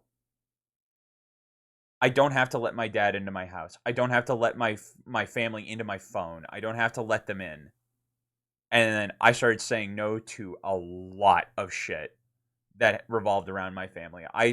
The hardest thing was I said no to Christmas. That was a big one.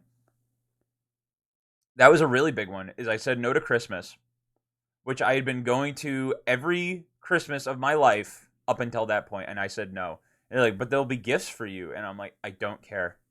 I don't care. And then my grandma died, who was a very big part of that. And I did not go to her funeral. I did not go to her. I did not say goodbye to her. And it was that sounds really harsh. And she was a part of my life, but it was a big decision, you know? It only gifts you should receive are love and respect. Exactly. And that's how it should be for everybody. And I pray to God that no, genuinely, I seriously do. It does sound really harsh, not gonna lie to me. Exactly, and it should. And it should sound harsh. It is harsh. It was a very, very, very difficult decision. Very difficult decision. But my family has always been beside me. Like it like was she was family, you know? And I knew that the decision I made would reflect me as I go on. And it was a decision where I'm like, okay, I need to make me the priority. Because at the time, I was not in a good spot again. Like, I was still dealing with depression. I just started talking to a therapist again. I started healing. I had started like that was so big for me is I started healing, and then it was like, hey, your grandma is terminally ill. She has cancer. She's not going to make it. Um,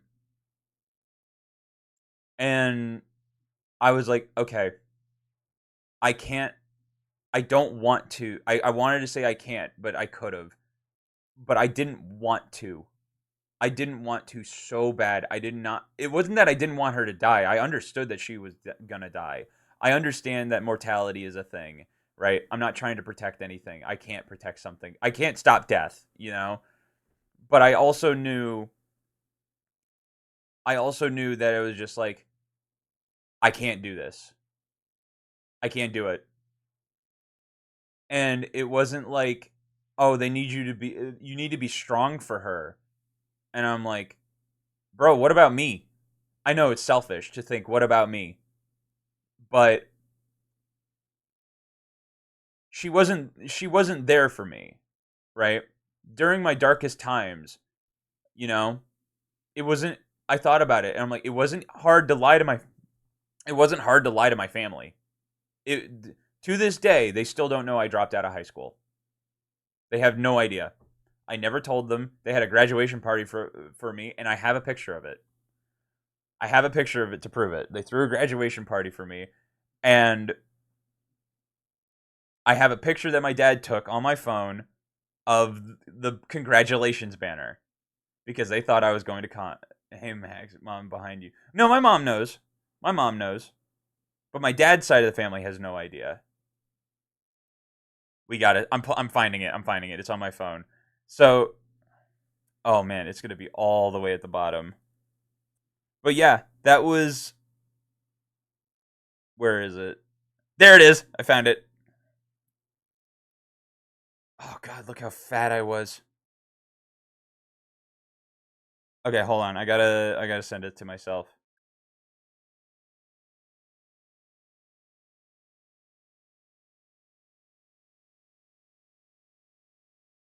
This is gonna take a while because I know where it is, but I now have to fucking scroll through.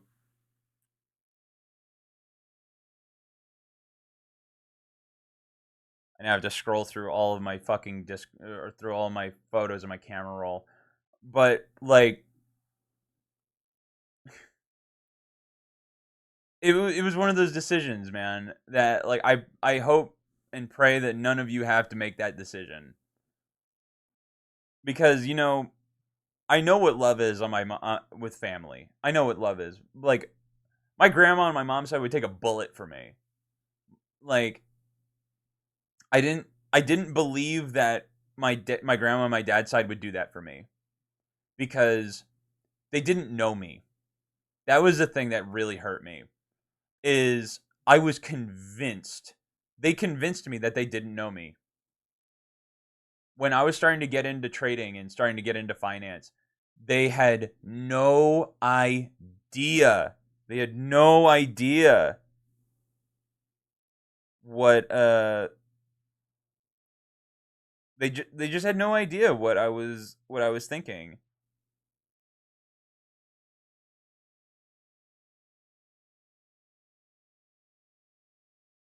Oh my god.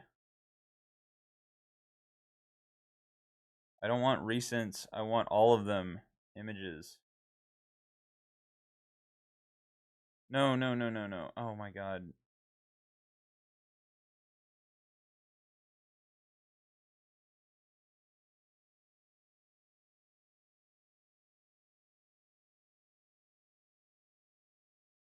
Here we go. Okay. Okay, there we go.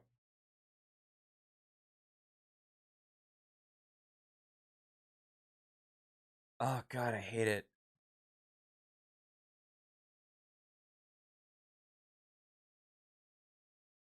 Okay, I just sent it to myself. I found it.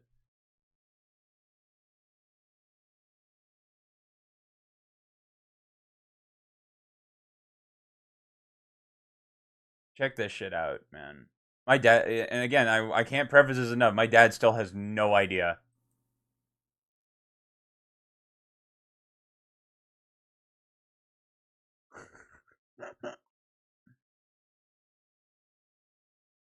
They threw a whole party for me. No idea. They never saw a report card. I got really good at lying. I made up teacher names, teacher meetings, the whole shebang, all of it. I pulled this shit for 4 years. 4 years.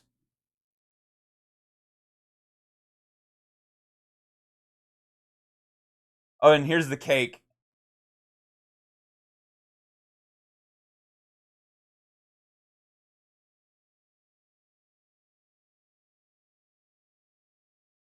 It's fucking wild.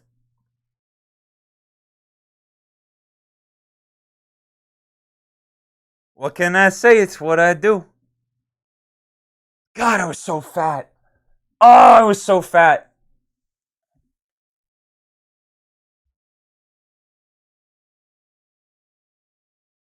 Whenever I see it, show it to your employers later. It's like, dude, I totally proof of graduation. Ain't no way. I hope. Oh God, I hope. I never want to be that fat ever again. Oh, it was so gross. Oh, it was so gross. Because like that, like I think the graduation thing is so funny because I sent it to my friends. Oh my God, wait, there's a Snapchat. Oh God, what's in my Snapchat memories? How the fuck do I find my Snapchat memories?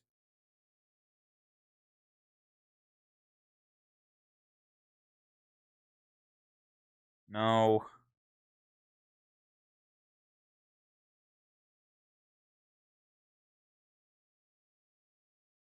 I remember sending it to my friends in our group chat, and I just captioned it. I'm going to hell for this, and it was great. It was,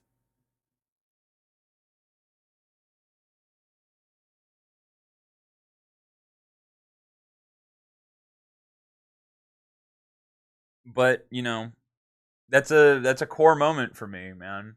I want to show that to my kids. That's the thing, dude. I've thought about that. When I have kids, and when they get to the age of needing to go to high school and shit, I'm gonna have no fucking standing ground. That must have been the most awkward party for you. Oh, dude, I didn't give a shit. I was more awkward taking the picture because I saw it as like you fuckers owe me.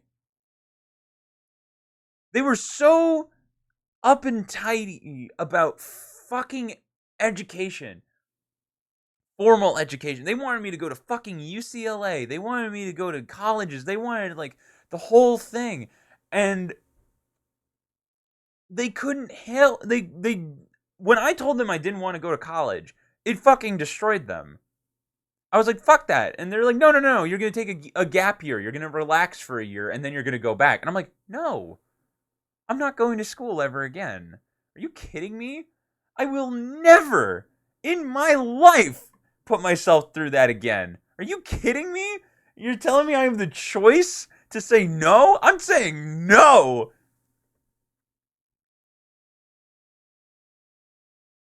They didn't see the because the thing that really hurt my dad's side of the family for me is they were all intellectuals. Intellectuals. They didn't care about feelings. They say they did, but they didn't. They didn't give a shit about what you were feeling because the crying tantrums my cousin would pull when he was genuinely depressed, and I'm kind of amazed he's still alive. Um, would be they didn't give a shit. They didn't care. The amount of tears shed in that family over the way we felt, and they told us to just muscle through it. I remember there were very vivid moments. I would lock myself in a closet to get away from them, and they wouldn't come and get me. They wouldn't come and get me. They would leave me there. There was a time. It was a New Year's thing where they were all going through what they accomplished that year, And I couldn't think of anything because I was like 15. I had just broken up with my girlfriend. I was incredibly, and like I can't tell them I dropped out of high school. I couldn't tell them that. So I just fucking freaked out and I just ran away. And like I just hid. Like they knew where I. It wasn't like they didn't know where I was. They knew where I was. They didn't come to check on me. They didn't come get me. They didn't give a shit. They didn't care. They went about their day. That was the thing that really that was the breaking point for me. Was I remember that day very vividly. I can still like run it through my mind, like almost verbatim of how it went down. And that was the day I realized that I didn't love these people. And like that I right there is I that's the first time I've ever said that out loud. It is a hard thing to say, but I did not love those people. I didn't care about them because they didn't care about me. They didn't care about my best interests. They were very quick to judge me. They were very quick to hurt me. And the thing is, it wasn't just me. It was everything around me because my cousin would bring his friends from his school to like my grandma's house, and like I didn't know his fucking friends. I didn't care about them. Like I had nothing in common with them. They didn't hang out with me. I didn't hang out with them, and it was like whatever, you're kids. But I brought my friend over once, like my childhood friend who I've literally known since kindergarten. He's my best friend, like practically a brother to me. And the first thing they did was starting picking his life apart, like like just like I know I get it. You're like you want to know more about the kid, but he was very shy, very awkward. And my dad, we had like pasta, and it was like pesto pasta, and he didn't like pesto. And my fucking uncle was very like, "What? You're not gonna eat the free food? Come on, eat the free food." And I'm like, I remember at the time, I'm like telling him I was sorry in the moment. I remember it, and I'm like, and I remember just going like, I remember thinking to myself, I'm like, I can't believe I'm the youngest person here, and I'm the one saying sorry. I hope none of you have family like this. I really do. They were terrible. They were they were not good people. And so when the time came that my grandma died, I did not care for her. She was a part of my life and she left my life. And let me also preface this. When my grandma on my mom's side goes to die, I will be right there by her side holding her fucking hand because she was there for me every second of the way. Right? My mom and my aunt, that's it. And that's how it should be. If you have people who genuinely care about you, I don't, my worst part of my life, other than that, I had a good childhood. And you're very lucky for that. And I'm lucky and I'm blessed that I made it this far. I'm lucky and I'm really, let me say this too. I am really happy that I have a place to talk about this because sometimes I just need a word vomit, right? I just need to dump this out somewhere. And there's nothing wrong with talking about trauma, right? There's nothing wrong if you're in a space where everybody, and again, this took 3 years to build. If I had just started streaming yesterday and I started talking about this, you guys would not be here to hear this, right? It's the internet. Let's just be real. It's the internet and it's fine. I'm okay with that. You're okay with that. We're moving on. But we built this space. We can talk about this because it's a real thing. And I'm not a therapist, right? Don't take anything of what I say, of what I did and how I went about doing it as healthy, right? Do it your own way. Find an actual licensed therapist. I had a really good therapist, right? That is the thing. I still talk to them. They were very beneficial to me. I never took that is one thing I'm really thankful for is I never took medication. Try and avoid the medication. Try and avoid pills. Try and avoid just like any if it doesn't come from nature, doesn't don't put it in your body. Like just when shit starts fucking with your brain, it's doing other it's not just like you're not sad anymore. You're putting a band-aid on it. Like healing takes a long time. It takes a long time. And I want anybody who hears this to If you are hurting and if you feel like you need help, you can find help. Like there's no shortage of help. And I think this is a really at least we have this, right? It's small, but we have this. Healing takes time. There is no quick way. And I'm still healing, you know? I'm healing from multiple things at a time, but I am definitely happier. I am definitely happier. And, I want to move on to the next stages of my life, but, and in some ways I already have, which is crazy because I'm just like, I want it now. I want it now. I want it now. I want it now. I want the validation now. I want to get married. I want to have a kid. I want the big house. I want the multiple car. I want the excess, right? I want it all now. Um, and it's coming. It's coming. I'm not. Sometimes I just need to just relax and just remember that, hey, chill out for a little bit. And what I mean by chill out is just calm yourself, like when you're feeling flared up and flustered and you're just like I need to do something, like just like you can chill. You can chill. It's not a chill from your motivations. If you're motivated to do something, do it. Right?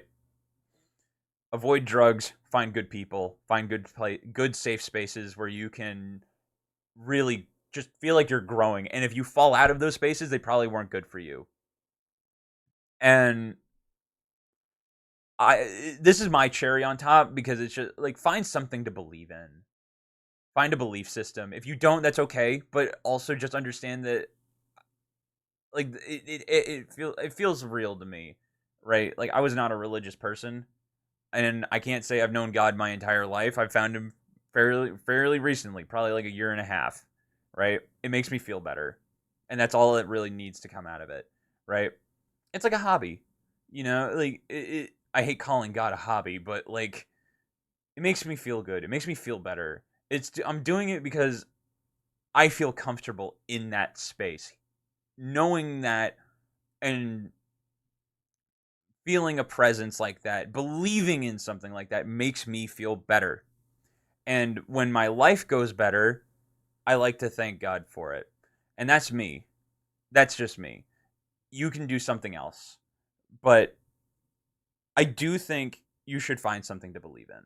Be it yourself, what you're working for, who you're working for. Find a belief system. But the thing is, and I don't even know if I want to say it like this, but I will say everyone else is just a person, right? Everything is material. I like believing in something I can't see. You can't. All you can do is kind of feel it. It's like a breeze, right? It to most people it's not real, but to those people who it is affecting, it's very real to them, and it's hard to understand that, and that's okay.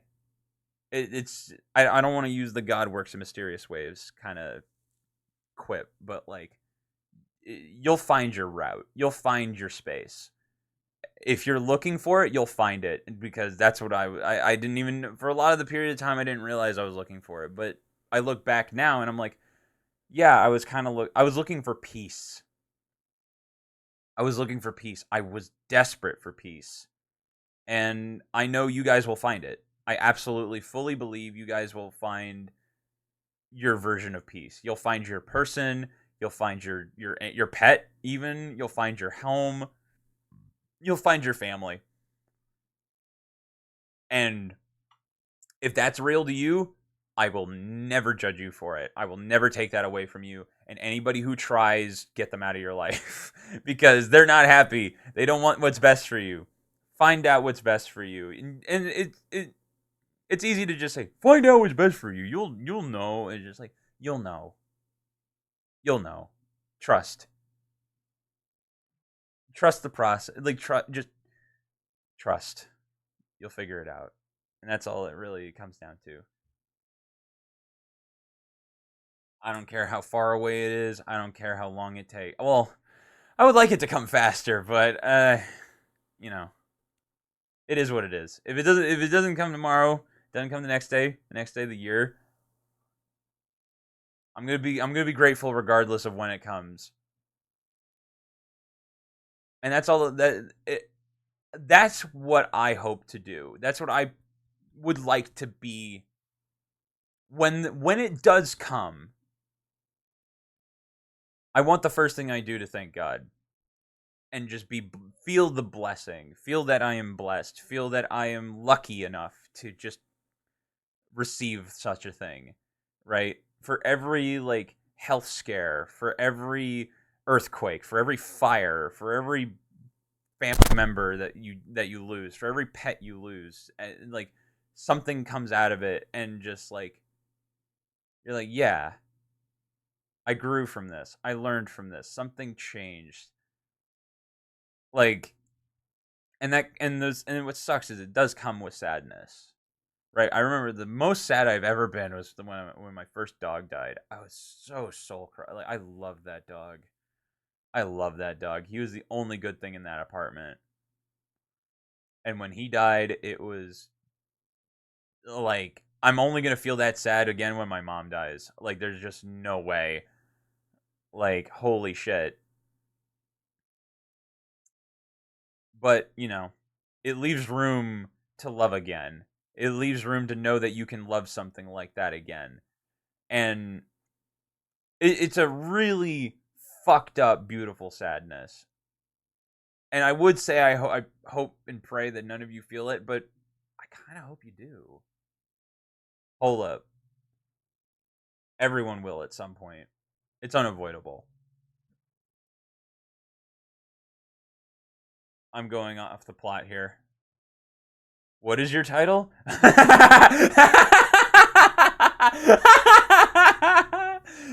No, no. Oh my god. Oh. Oh, that was so good. So, all of my titles are text memes. It's a tweet. All of my titles are text memes. So I'll go on like Instagram or iFunny or Twitter and I'll find something that I find really funny. That was the one I found. Tearing up at the rap battle. I hate you, I hate you, I hate you. Don't even explain next time someone asks. Oh my god. Oh my god. Oh, just maniacally laugh. Dude, I love the way we do stream time. There's so much more engaging than like, click here, money, money, money bags. Like, I thought I would witness the greatest rappers since Chatty, dude. Oh my god.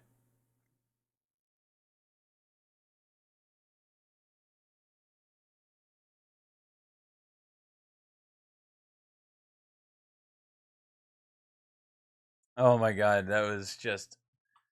Oh, that was so fucking funny. I've got a stockpile building, but like we'll get there. We'll have to wait till see what tomorrow's title will be. Oh my god.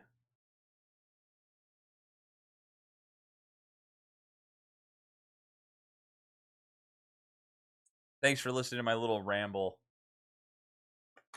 Oh my god. Big stretch. Oh my god. Just I love that. I love that stretch.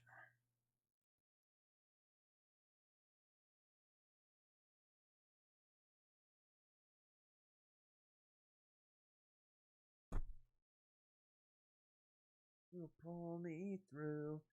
Anyway. Oh man. Wonderful yap session indeed. I think we were yapping for an hour. You can't get me going like that. You should try rapping. Oh, dude, I'm not a lyricist. I'm not a lyricist. I've always wanted to make music, though. I've always wanted to make music. I've really wanted to. Oh, word, me too. I'm trying to learn drums, which like I'm trying. I'm not good at it yet. I have no rhythm. I'm white. but you just got to start. I'll write things down that I think flow really nicely, but there ain't no way you're seeing those yet or if ever. But I have you have sounds in your head of like you have these sounds in your head and you're just like fuck yeah. Like my favorite thing is like we're listening to like my punk playlist right now. I listen to the drums, right? My favorite like ever since I was a kid, my favorite drummer has been Travis Barker and Buddy Rich. Those are the two drum like I mean like absolute. I'm trying to think of let me go. Let me pull up a song that like I just really want to like listen to. Not I feel so. Where is it? There is by Boxcar Racer. What is it about punk bands that have like it's just like they have some of the best drummers you've ever heard. But is it really just drums or lyrics sometimes too? Oh, it's lyrics too. But like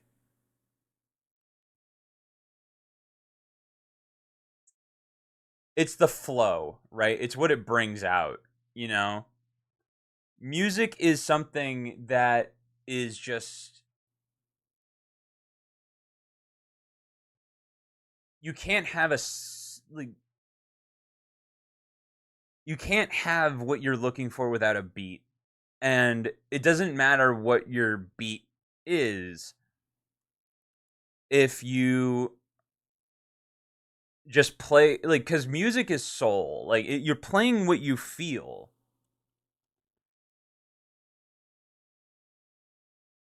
Like I personally don't think this guy's a very good singer. If you ever hear the Boxcar Racer live, he's terrible. The best thing about Boxcar Racer is Travis Barker, and it's literally just a snare roll. Like it's just it's a drum line. That's all it is. Pretend it's all okay. That there's someone out there who feels just like me. There is. But this song is really particularly good is because the thing is about those early punk bands like late 90 like 99 to early 2000s, right?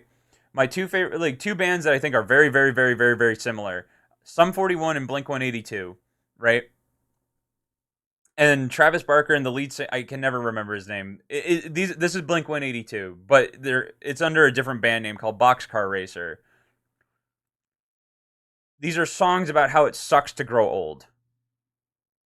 I'll pretend it's all okay. That there's someone out there who feels just like me. There is. It's about a breakup, you know? And how shitty it feels. But you can't have that. Like, I mean, it's more than. It's like. Oh my god, don't even get me started on Majestic by Wax Fang. Like, hold on, I'm pulling it up. Will you think of me? Will you shake this off? Pretend it's all okay. That there's someone out there. One title you just gotta put it ASL. Truthfully speaking. Will I shake this off? Pretend it's.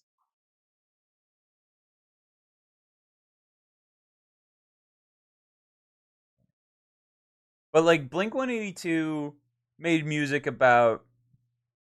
I don't hear the music, but I got a beat in the background. I hear your rambles though.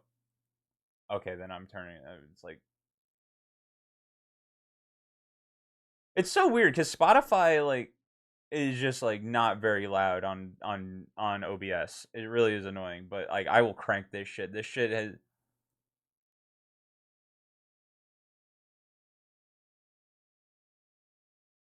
This is a song called "Majestic" by Wax Fang.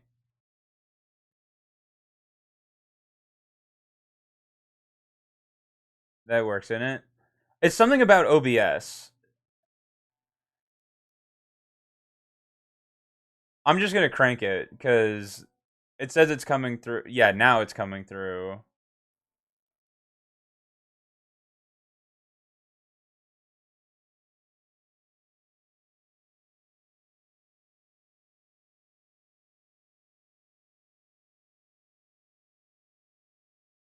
I think that's good right there. Hold on.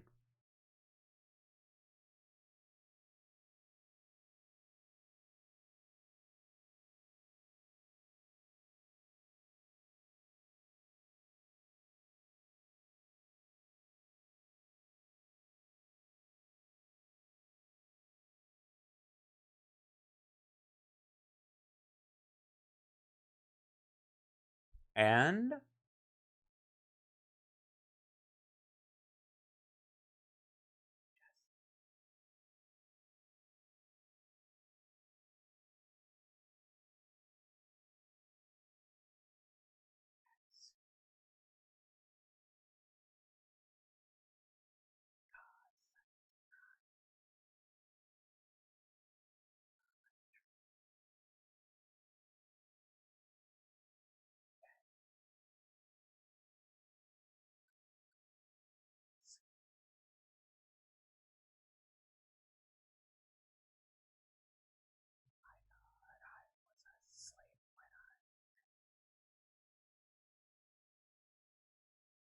my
it is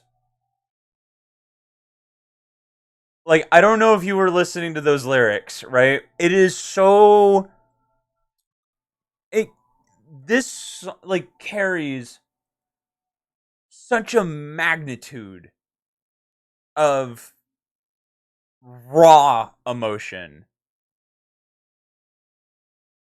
Like, listen, like a sight for sore eyes to the blind would be awful majestic. It would be the most beautiful thing that they had ever seen. It would cause such surprise, it would make all of their minds electric. How could anyone tell them that some things are not what they seem?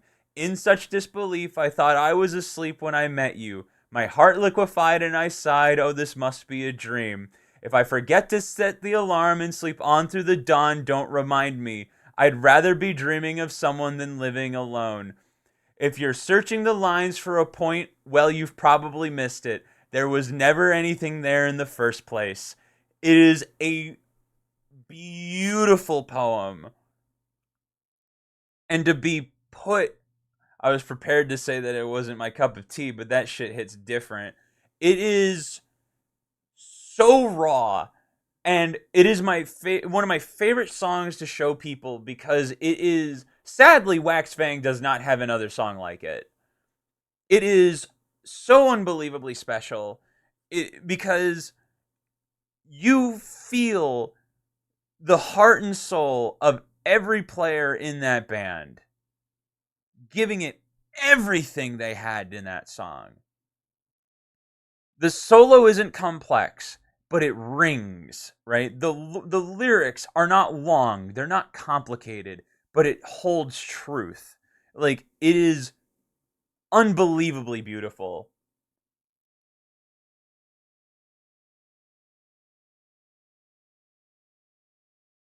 This is why I love punk like that. And I mean, Wax Fang is not punk. Wax Fang is not punk. Wax Fang is a completely just like, but you know, it's just one of those songs. It's just one of those songs. It's really as simple as that. It's just one of those songs where, I mean, good God, it's just like, and like you can have something like just simple like this.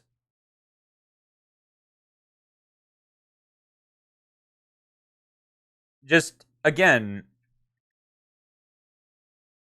smile, just a little while. Left me for dead so far away, replaced you with fear and shame. You'll be happy on the day I die.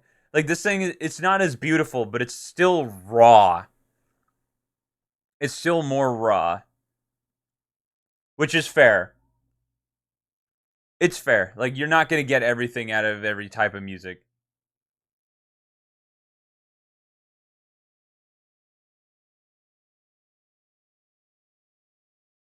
But yeah, this is just like,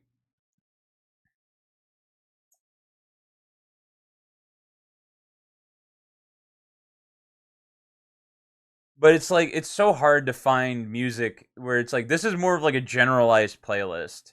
Like it's not about feeling. It's very much just like I fuck with it. Like one thing is that it's like I like to play these songs. Like I like to, like they're fun to play. Like on a guitar, they're fun to sing, they're fun to do all that. And I'm sure you have songs like that for yourself too. But yeah, it is. Oh, dude, do we hit up the elite vibe right now? I'm gonna let this song play out. And it's like you can have songs that like these songs are more real to me, but like there's one song that I'm looking at right now, and I'll play it when this song ends.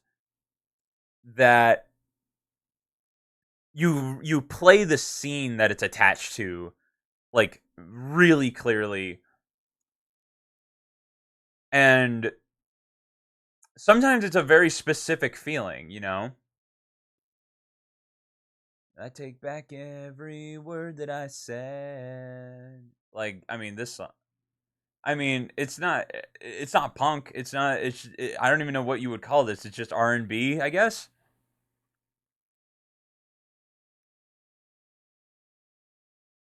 I really want to stay at your house. It's just a very specific feeling. Like you, it's just it's intimate. It's intimacy again. You know.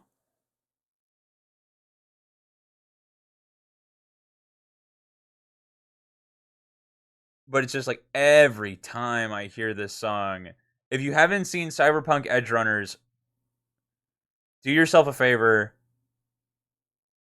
get some tissues and put it on, and don't stop watching it until it's over.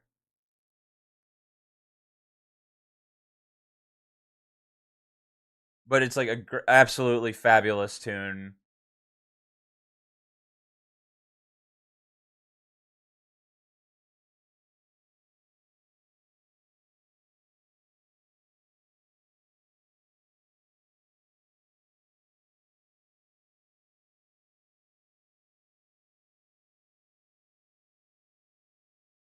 Anyway, I'm gonna do this at least for a little bit. Boop boop boop.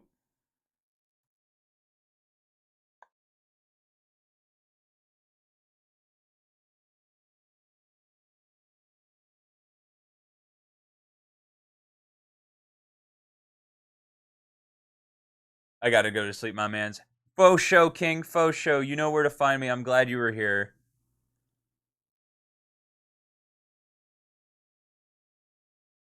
University tomorrow. Gonna beat my ass like usual. Oh boy. Go easy on yourself, King. Go easy on yourself. You're in your own corner.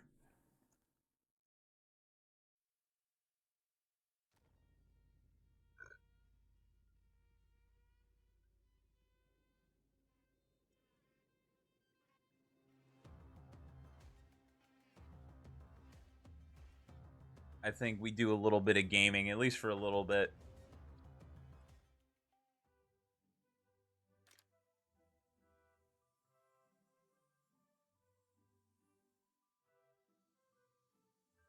See yous.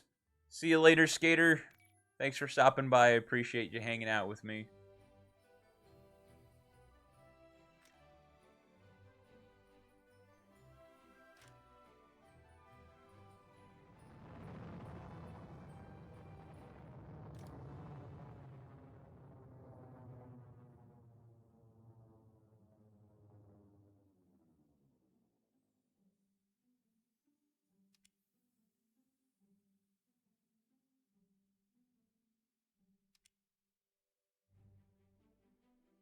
What are we feeling right now?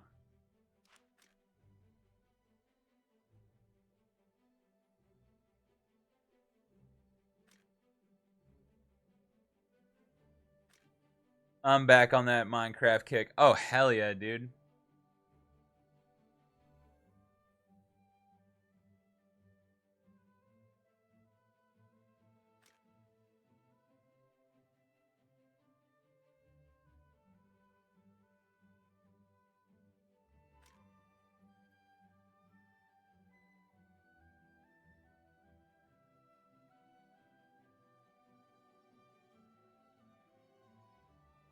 Man, I don't know what I want. You know what? Let's do this. This was the first thing I was feeling.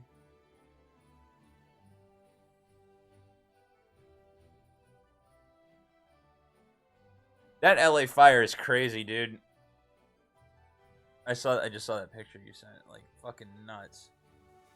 Yeah, man. Like I mean, basically anything like LA is not going to look the same anymore. Like all the green is gone. I'm back to automating fucking everything.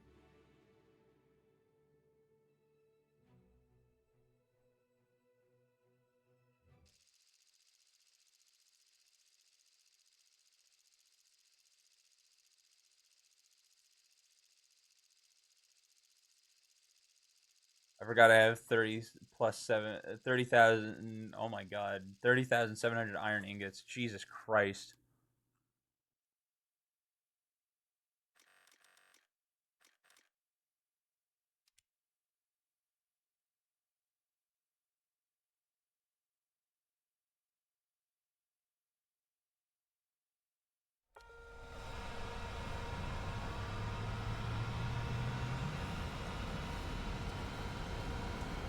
Pew! You're not beating me off the line, motherfuckers.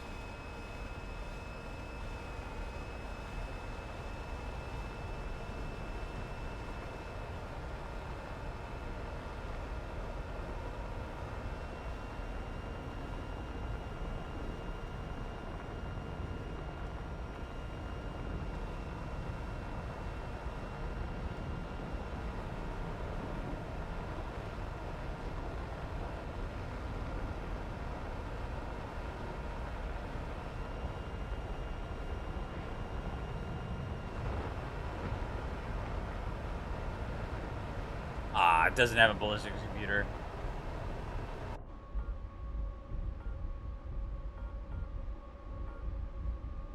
Oh, interesting. That's not the radar, it's an RWI. Fuck, dude! Evan poisoned me. RWR. RWR. RWR. Fucking Evan says RWI. And it's like poisoned us.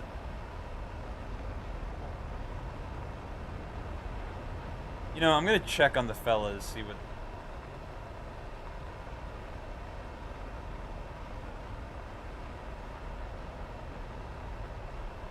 Okay, alright.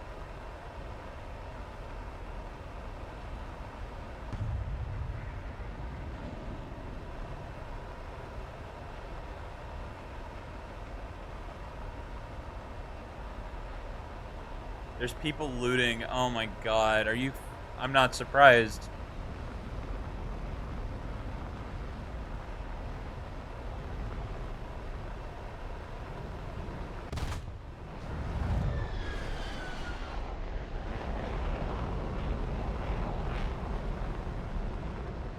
I hate individuals.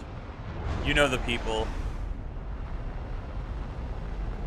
I don't need to say them. You know who they are.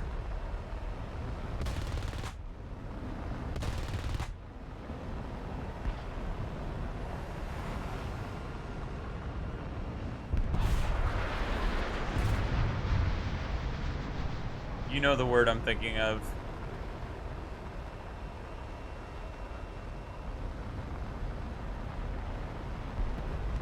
Yeah, they're all safe, but, you know. It sounds like there's some looting going on in some of my friends' areas.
Football fields, like at least 10. Oh god.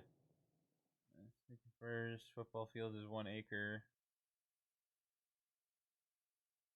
Looks very fake. Who asshole?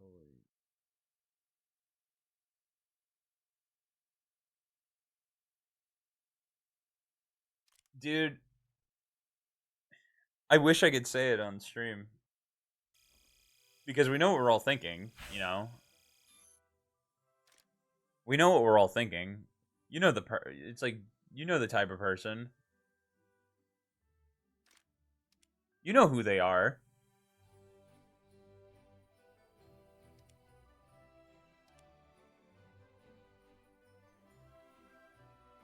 But no, you can't say that.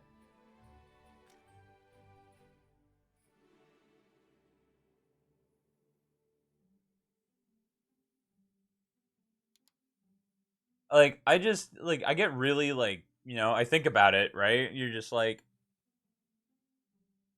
you think about all the people living the worst days of their lives, and then some fucking comes along and like finishes you off, right? And then fucking Gavin Newsom and fucking the fucking stupid president, fucking Biden is in town, and they're like, wow, this is insane. And I'm like, bro, shut the fuck up. You're not gonna do anything. Shut the fuck up. Stop talking. Like, oh, this is crazy. This is the worst thing I've ever seen. Blah, blah, blah, blah. It's like, if you're not gonna do anything, shut the fuck up.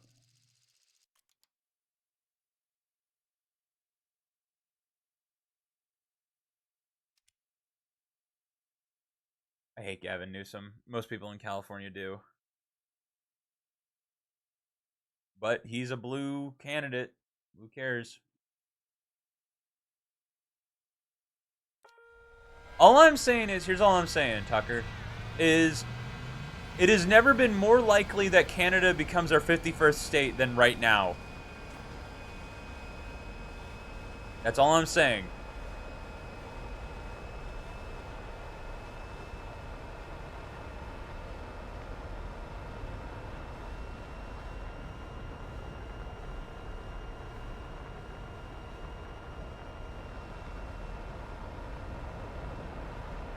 Come on, Canada, make the best decision you've ever made in your entire lives.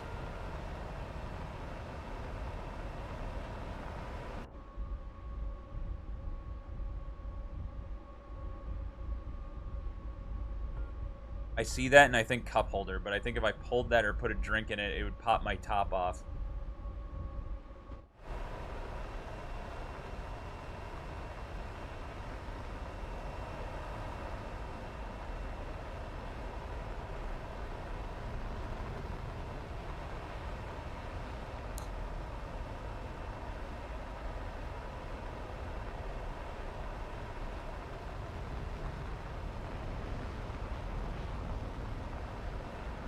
I kind of want to just go into the shit.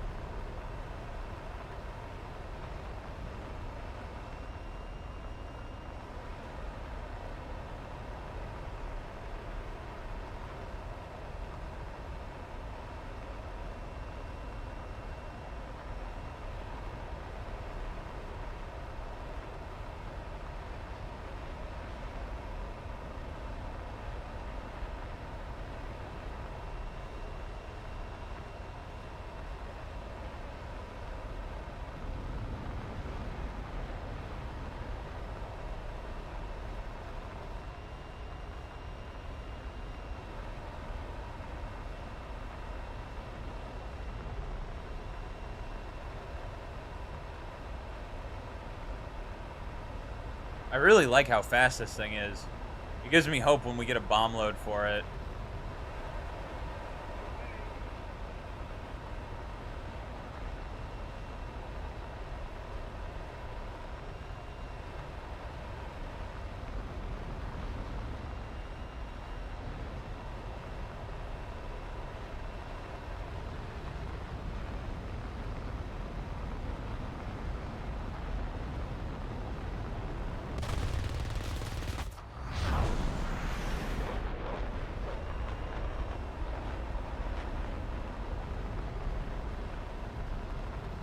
A little surprised we both missed.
Oh, it's a hunter. I thought it said Harrier.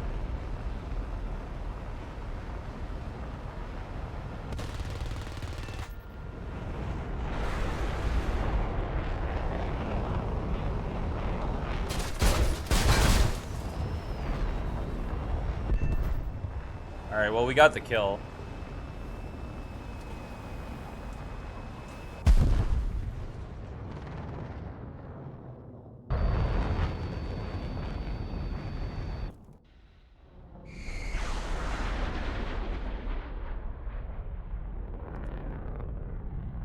Oh my god, don't do that again. Oh, thank you. Ugh, I hate when that happens. It's so annoying.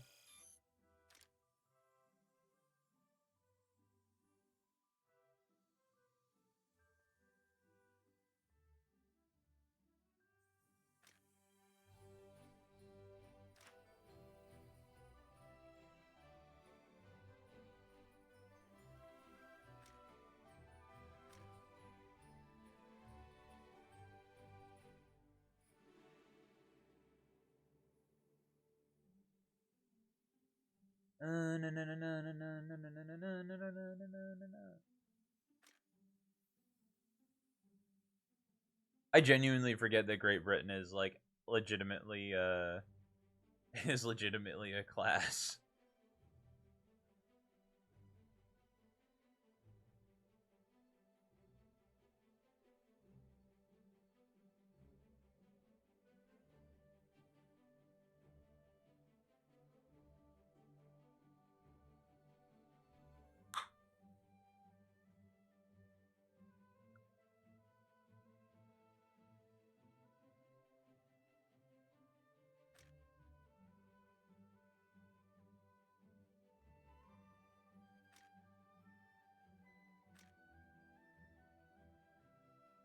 Beefy aw bitch.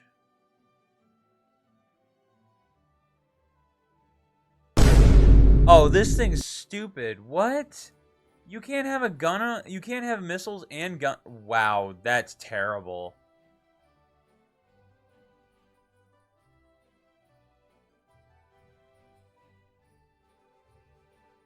So you either get 4 missiles. You. Oh. 1 death barrel game? Alright, I'll give you 1 death barrel game.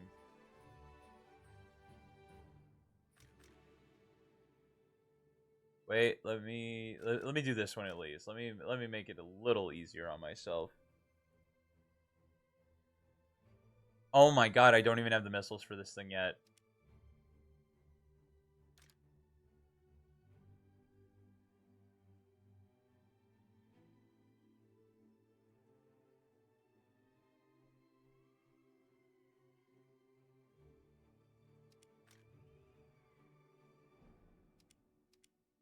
One death barrel game. 1. I hate this thing. It's so garbage.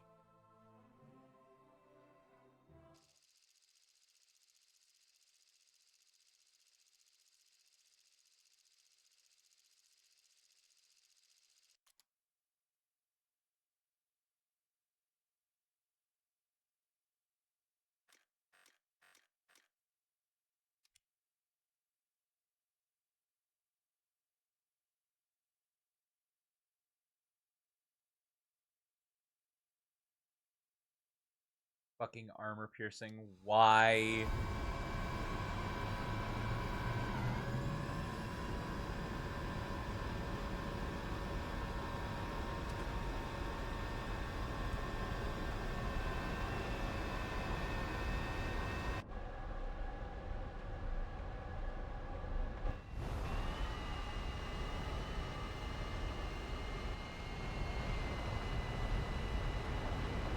We got an almost full up tier, boys.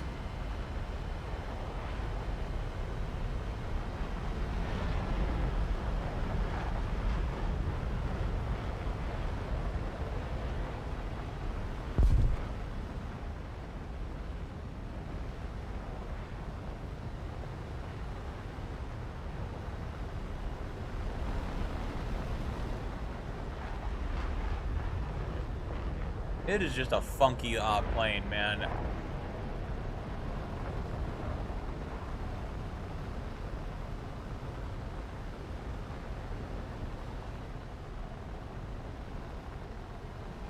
It is just, it is nuts that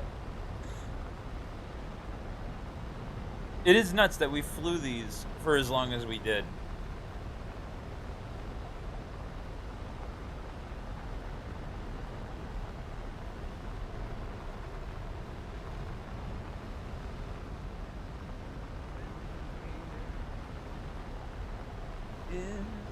Exactly clear. Man with a gun over there. Me, the best we wear. Stop playing. What's that sound? Everybody look what's going down.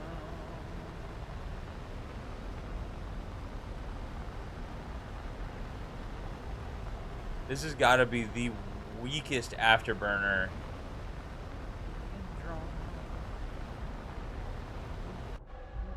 Everybody's wrong. Both in their minds.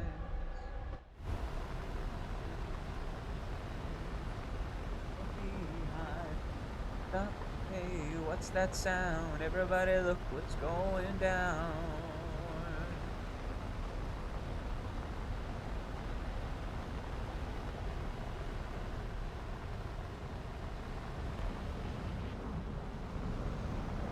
Oh my god.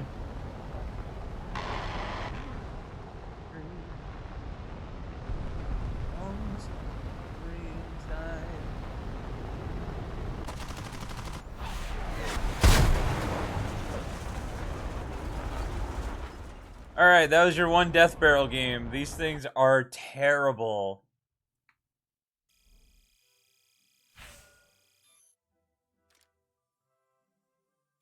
Yay, we got fire bombs. Time for boosters.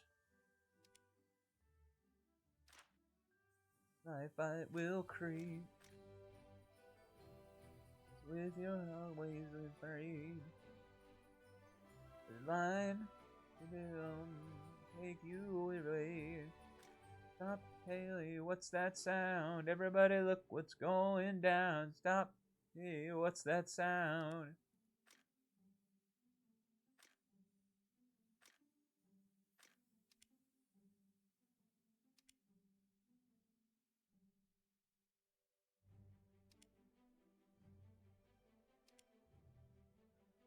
Don't lie, you like the death barrel. I like the look of it. I think it's funny looking. But it performs like ass, dude. It's fucking terrible.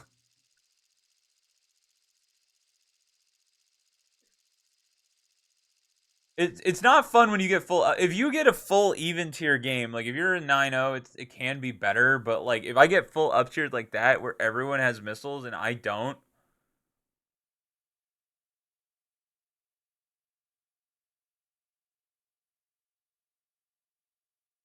oh, oh.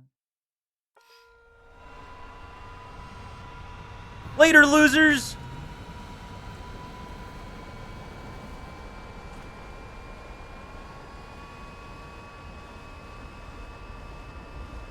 Beckons me beyond its ghostly light. Right turn, wayside sound. Be anywhere but my unscripted end. His light is at my side.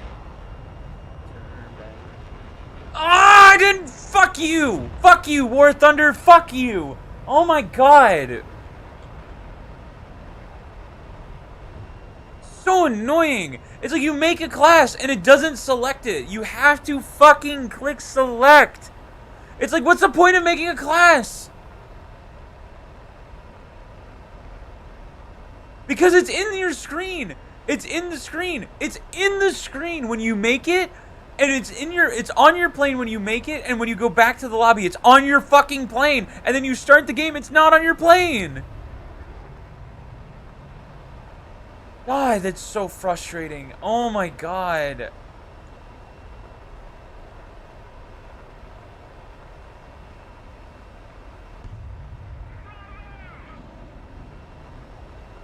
And it's like you don't notice it because it's under your fucking plane.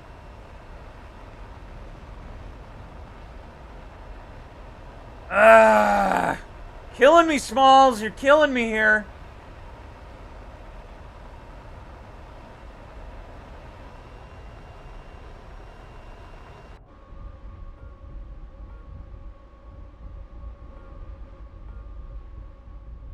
I like how everything in here is padded.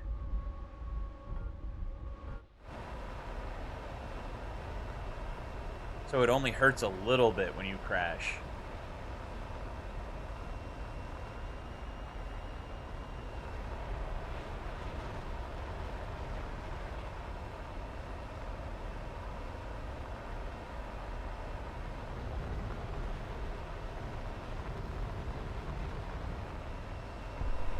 I guess that polygon just is constantly broken.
I have no airspeed.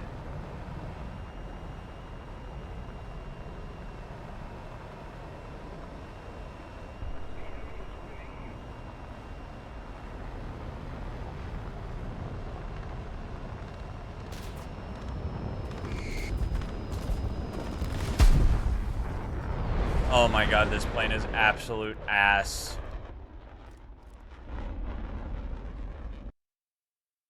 Ugh, I hate this plane, dude. I'm just gonna use the fucking Kafir, man. Like, I really thought this thing would be better. I really did. You cannot get the fucking gun on.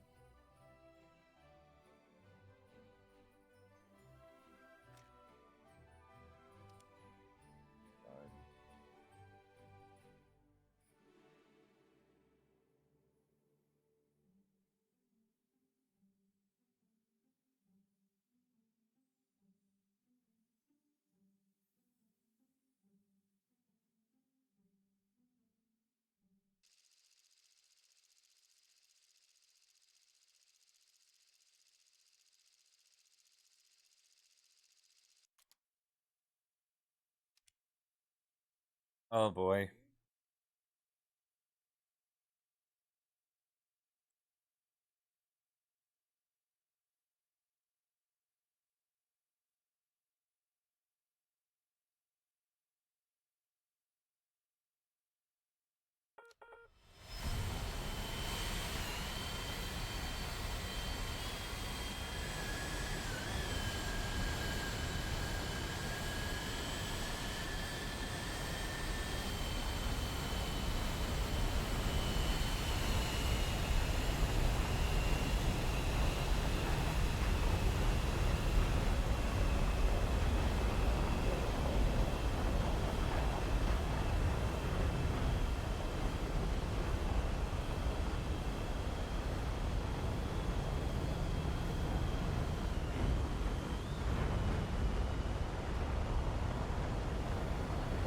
I love how no matter how small the map is, it still always makes sense to take a drop tank.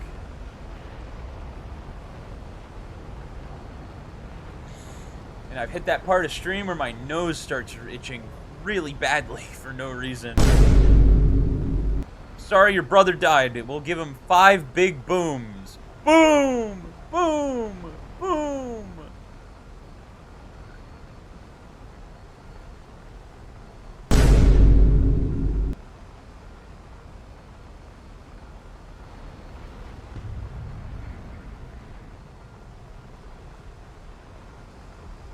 Such a hard livery, dude.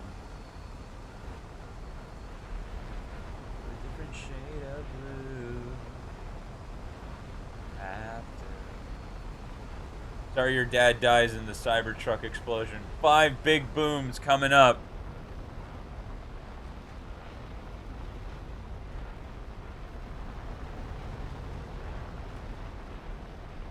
Sorry to hear that.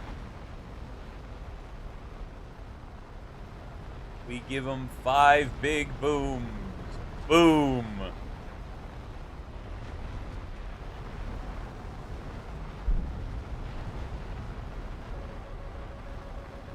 Cool.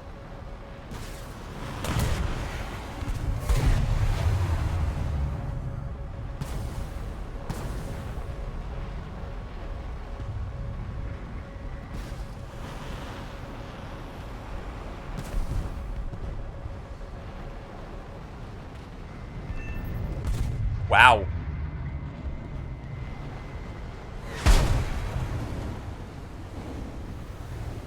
You know,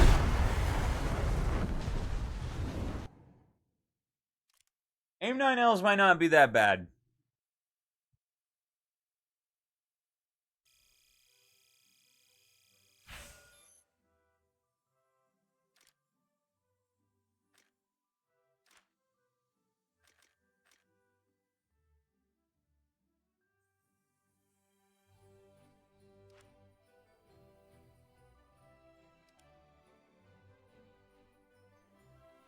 I need to see what the research debuff is. needs a moon to take the tides away. All we need's a little time to chase the blues away. Sun is out and it feels like it's always gonna stay. Things last forever and turn tomorrow into yesterday.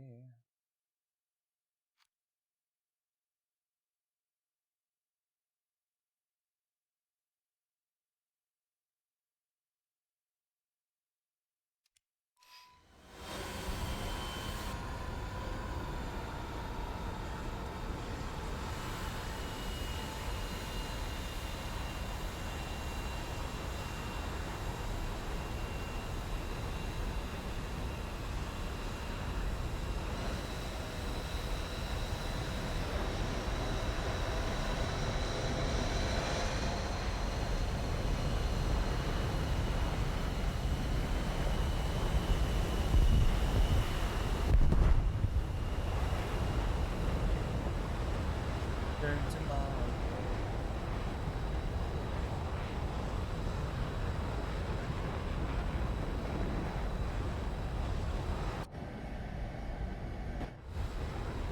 This has to be the most advanced plane I have.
Okay, the derbies are not good.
Let's go! Python 3!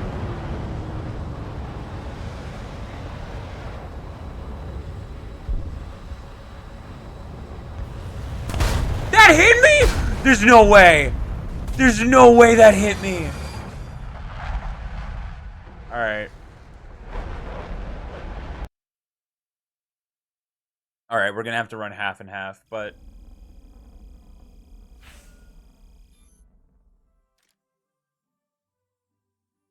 Oh my god, we got more chaff. Huge.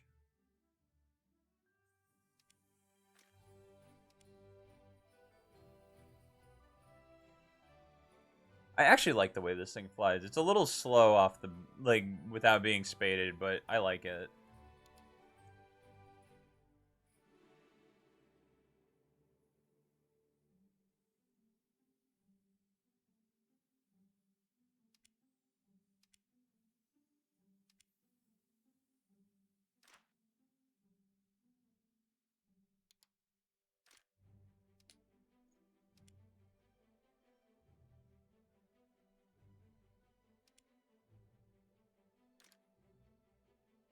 Yikes, we are at the very beginning.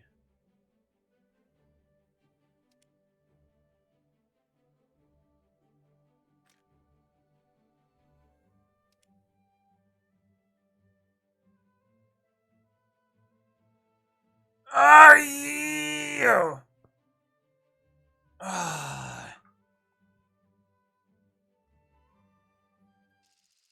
Oh, I think I'm gonna upload that short you made yesterday.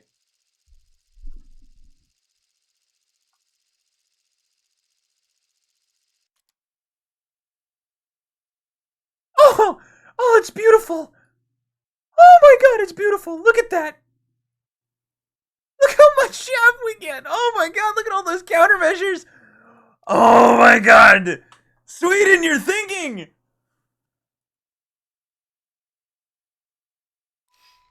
Ah! Oh, that's nice. Oh, that's so nice. I know the squad name is meant to be Fatal Co, but it read it like Faster Than Light Co. You know, that still kind of goes hard, though.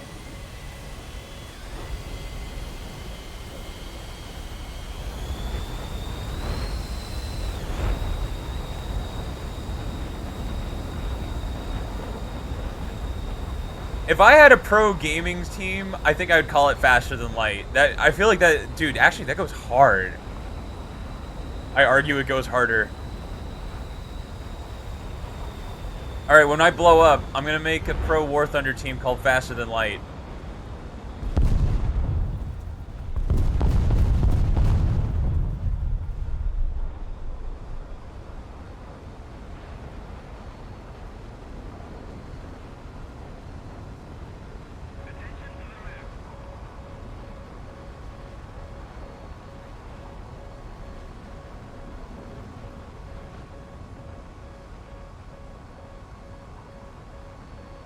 I fucking love. Like, someone made this. This is crazy. It's Archangel Michael striking down Satan. It's fucking sick. Like this whole livery. This has got to be like my favorite livery I have.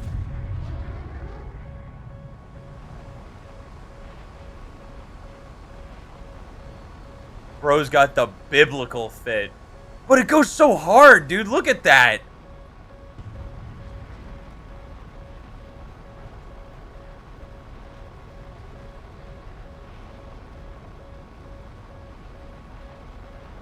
I only wish there were people in game could see it.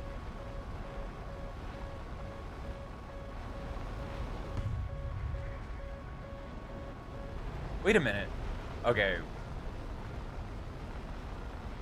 This might be really stupid, but we're gonna try it.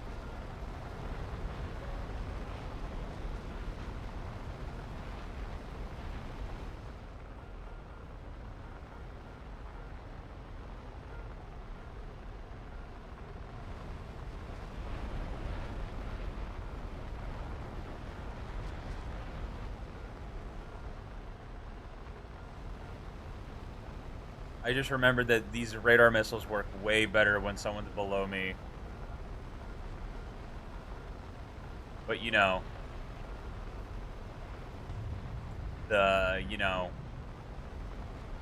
me being completely vulnerable is a little sketchy.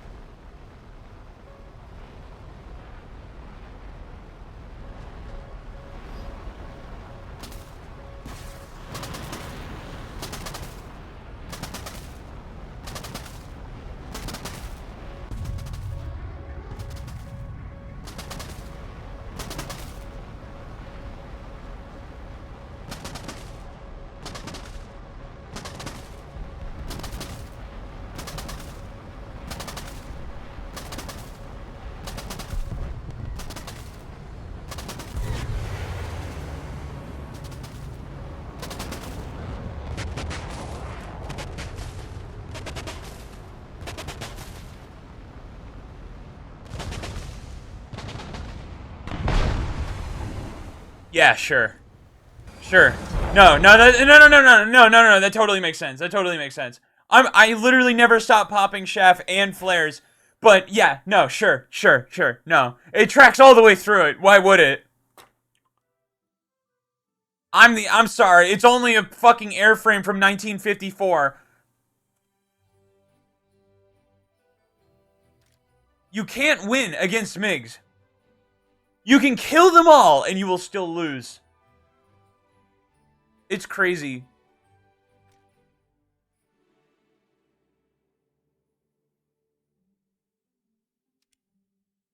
It's insane. Like, actually go fuck yourself. Go fuck yourself. Like, seriously.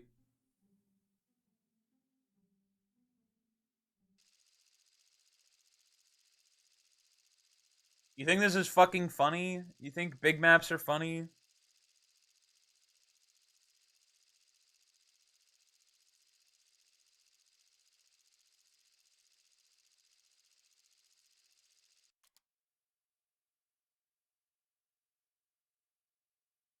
So annoying, dude.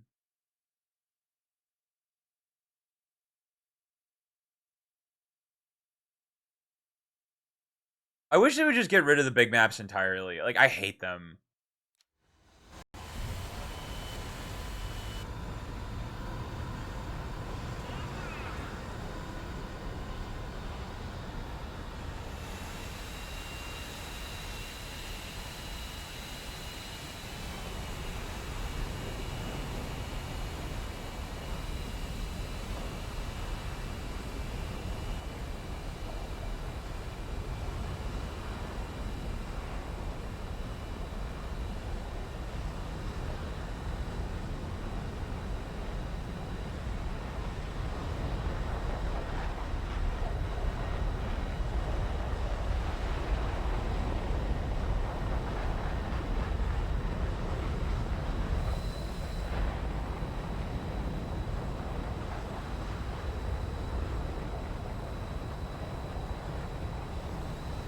Oh, God.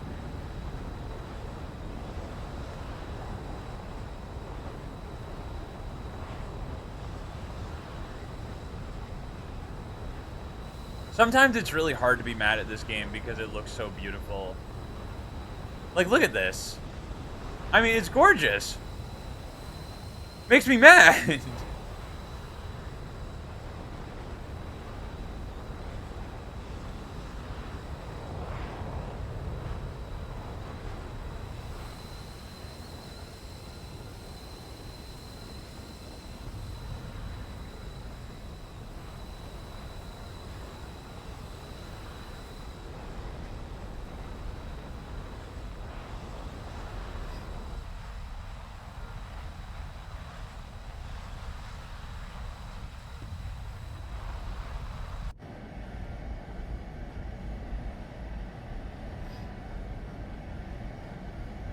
I always forget this thing has HMD.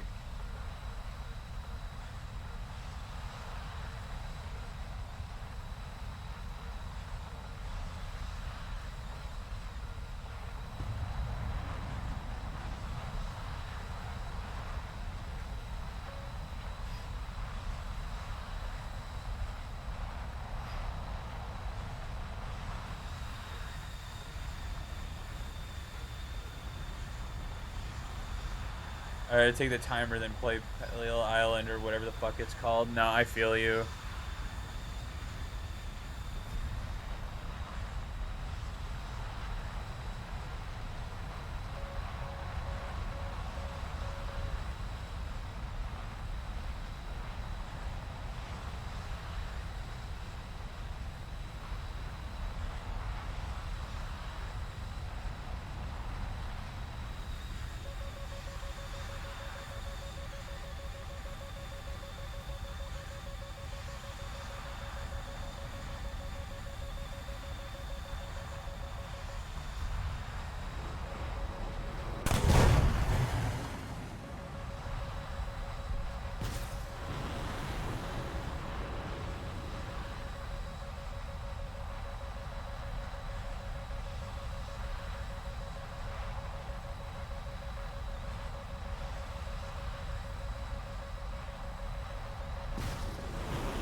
Oh my god, I'm alive!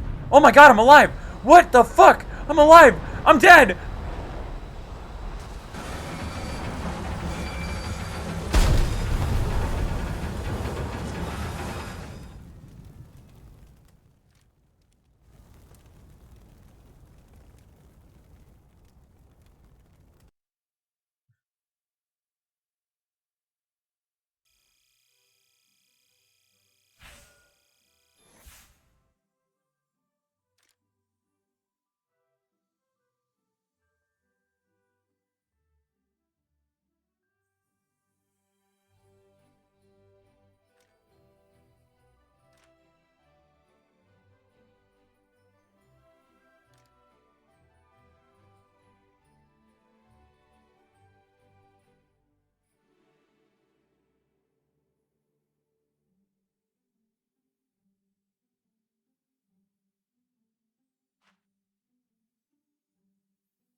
No.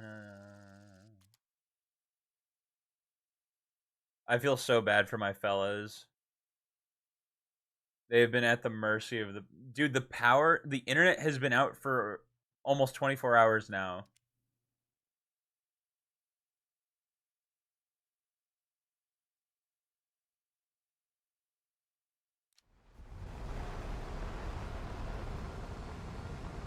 Like that fucking blows, dude.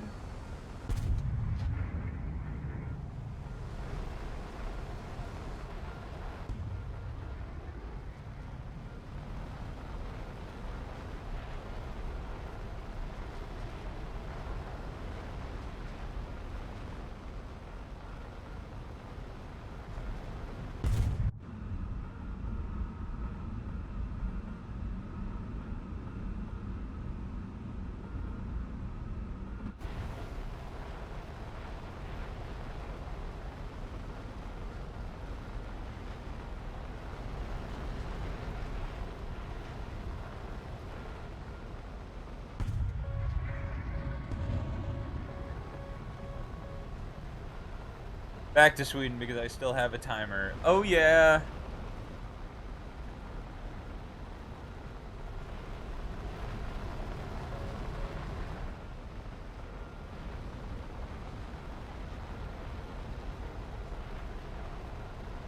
I'm just trying to think of titles for that short you made.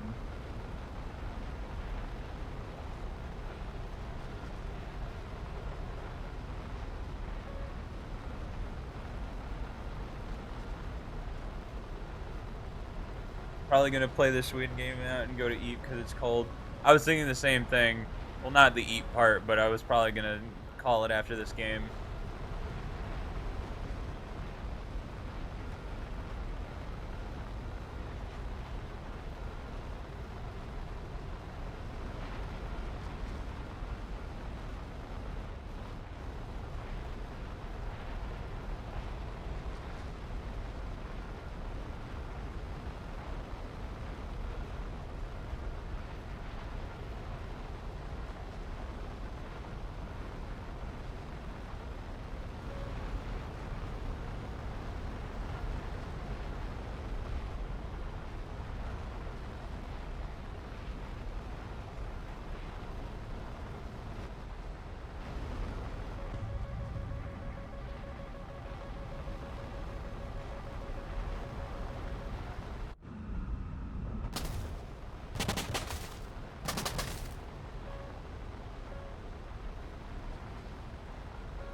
Dude, I love having a shitload of fucking countermeasures. I can actually follow my missile in now.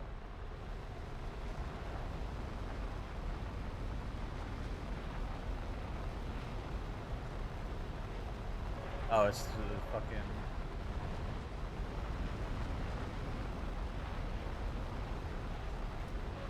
Holy shit, dude, they're all dead.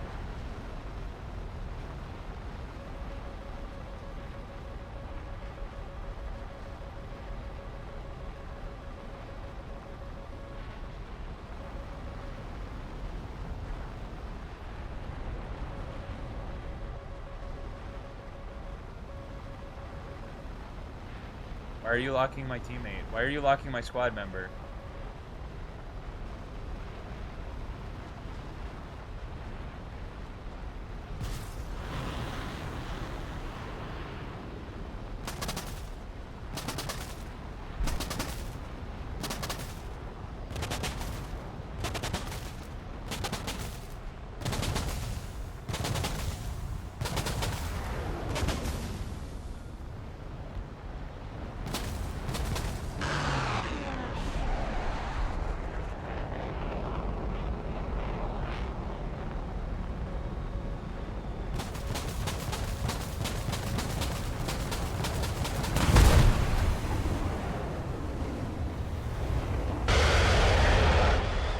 I don't understand the mantras.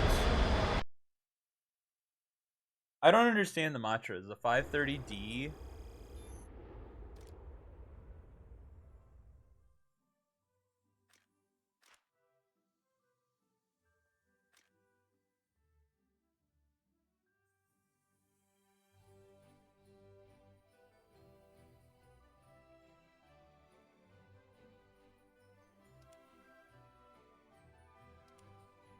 I don't get it. Like there's no like. What's so annoying about French shit, and it's more than just planes. It's cars. It's just the way they do things. It's so fucking backwards and inconsistent. Like they will make like. Why is the F worse than the D? Because like, look at this thing. Like I have the Mantra 530F, and this is the R530, but then it's like the D is better, and there's the 530E. Like what the fuck? Like I don't under like.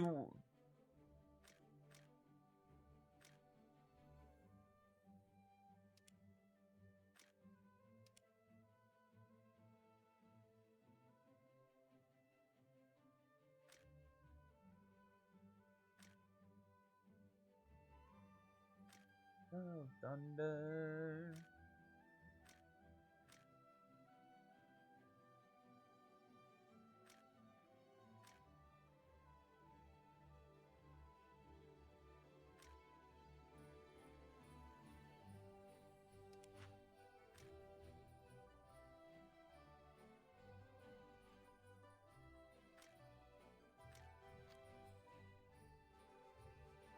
Hard.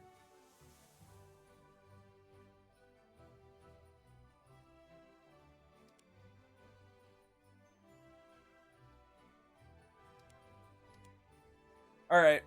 I think that's gonna be it for me today. Very good day. Very good day. Got talked about a lot of shit. All right. I love you fuckers.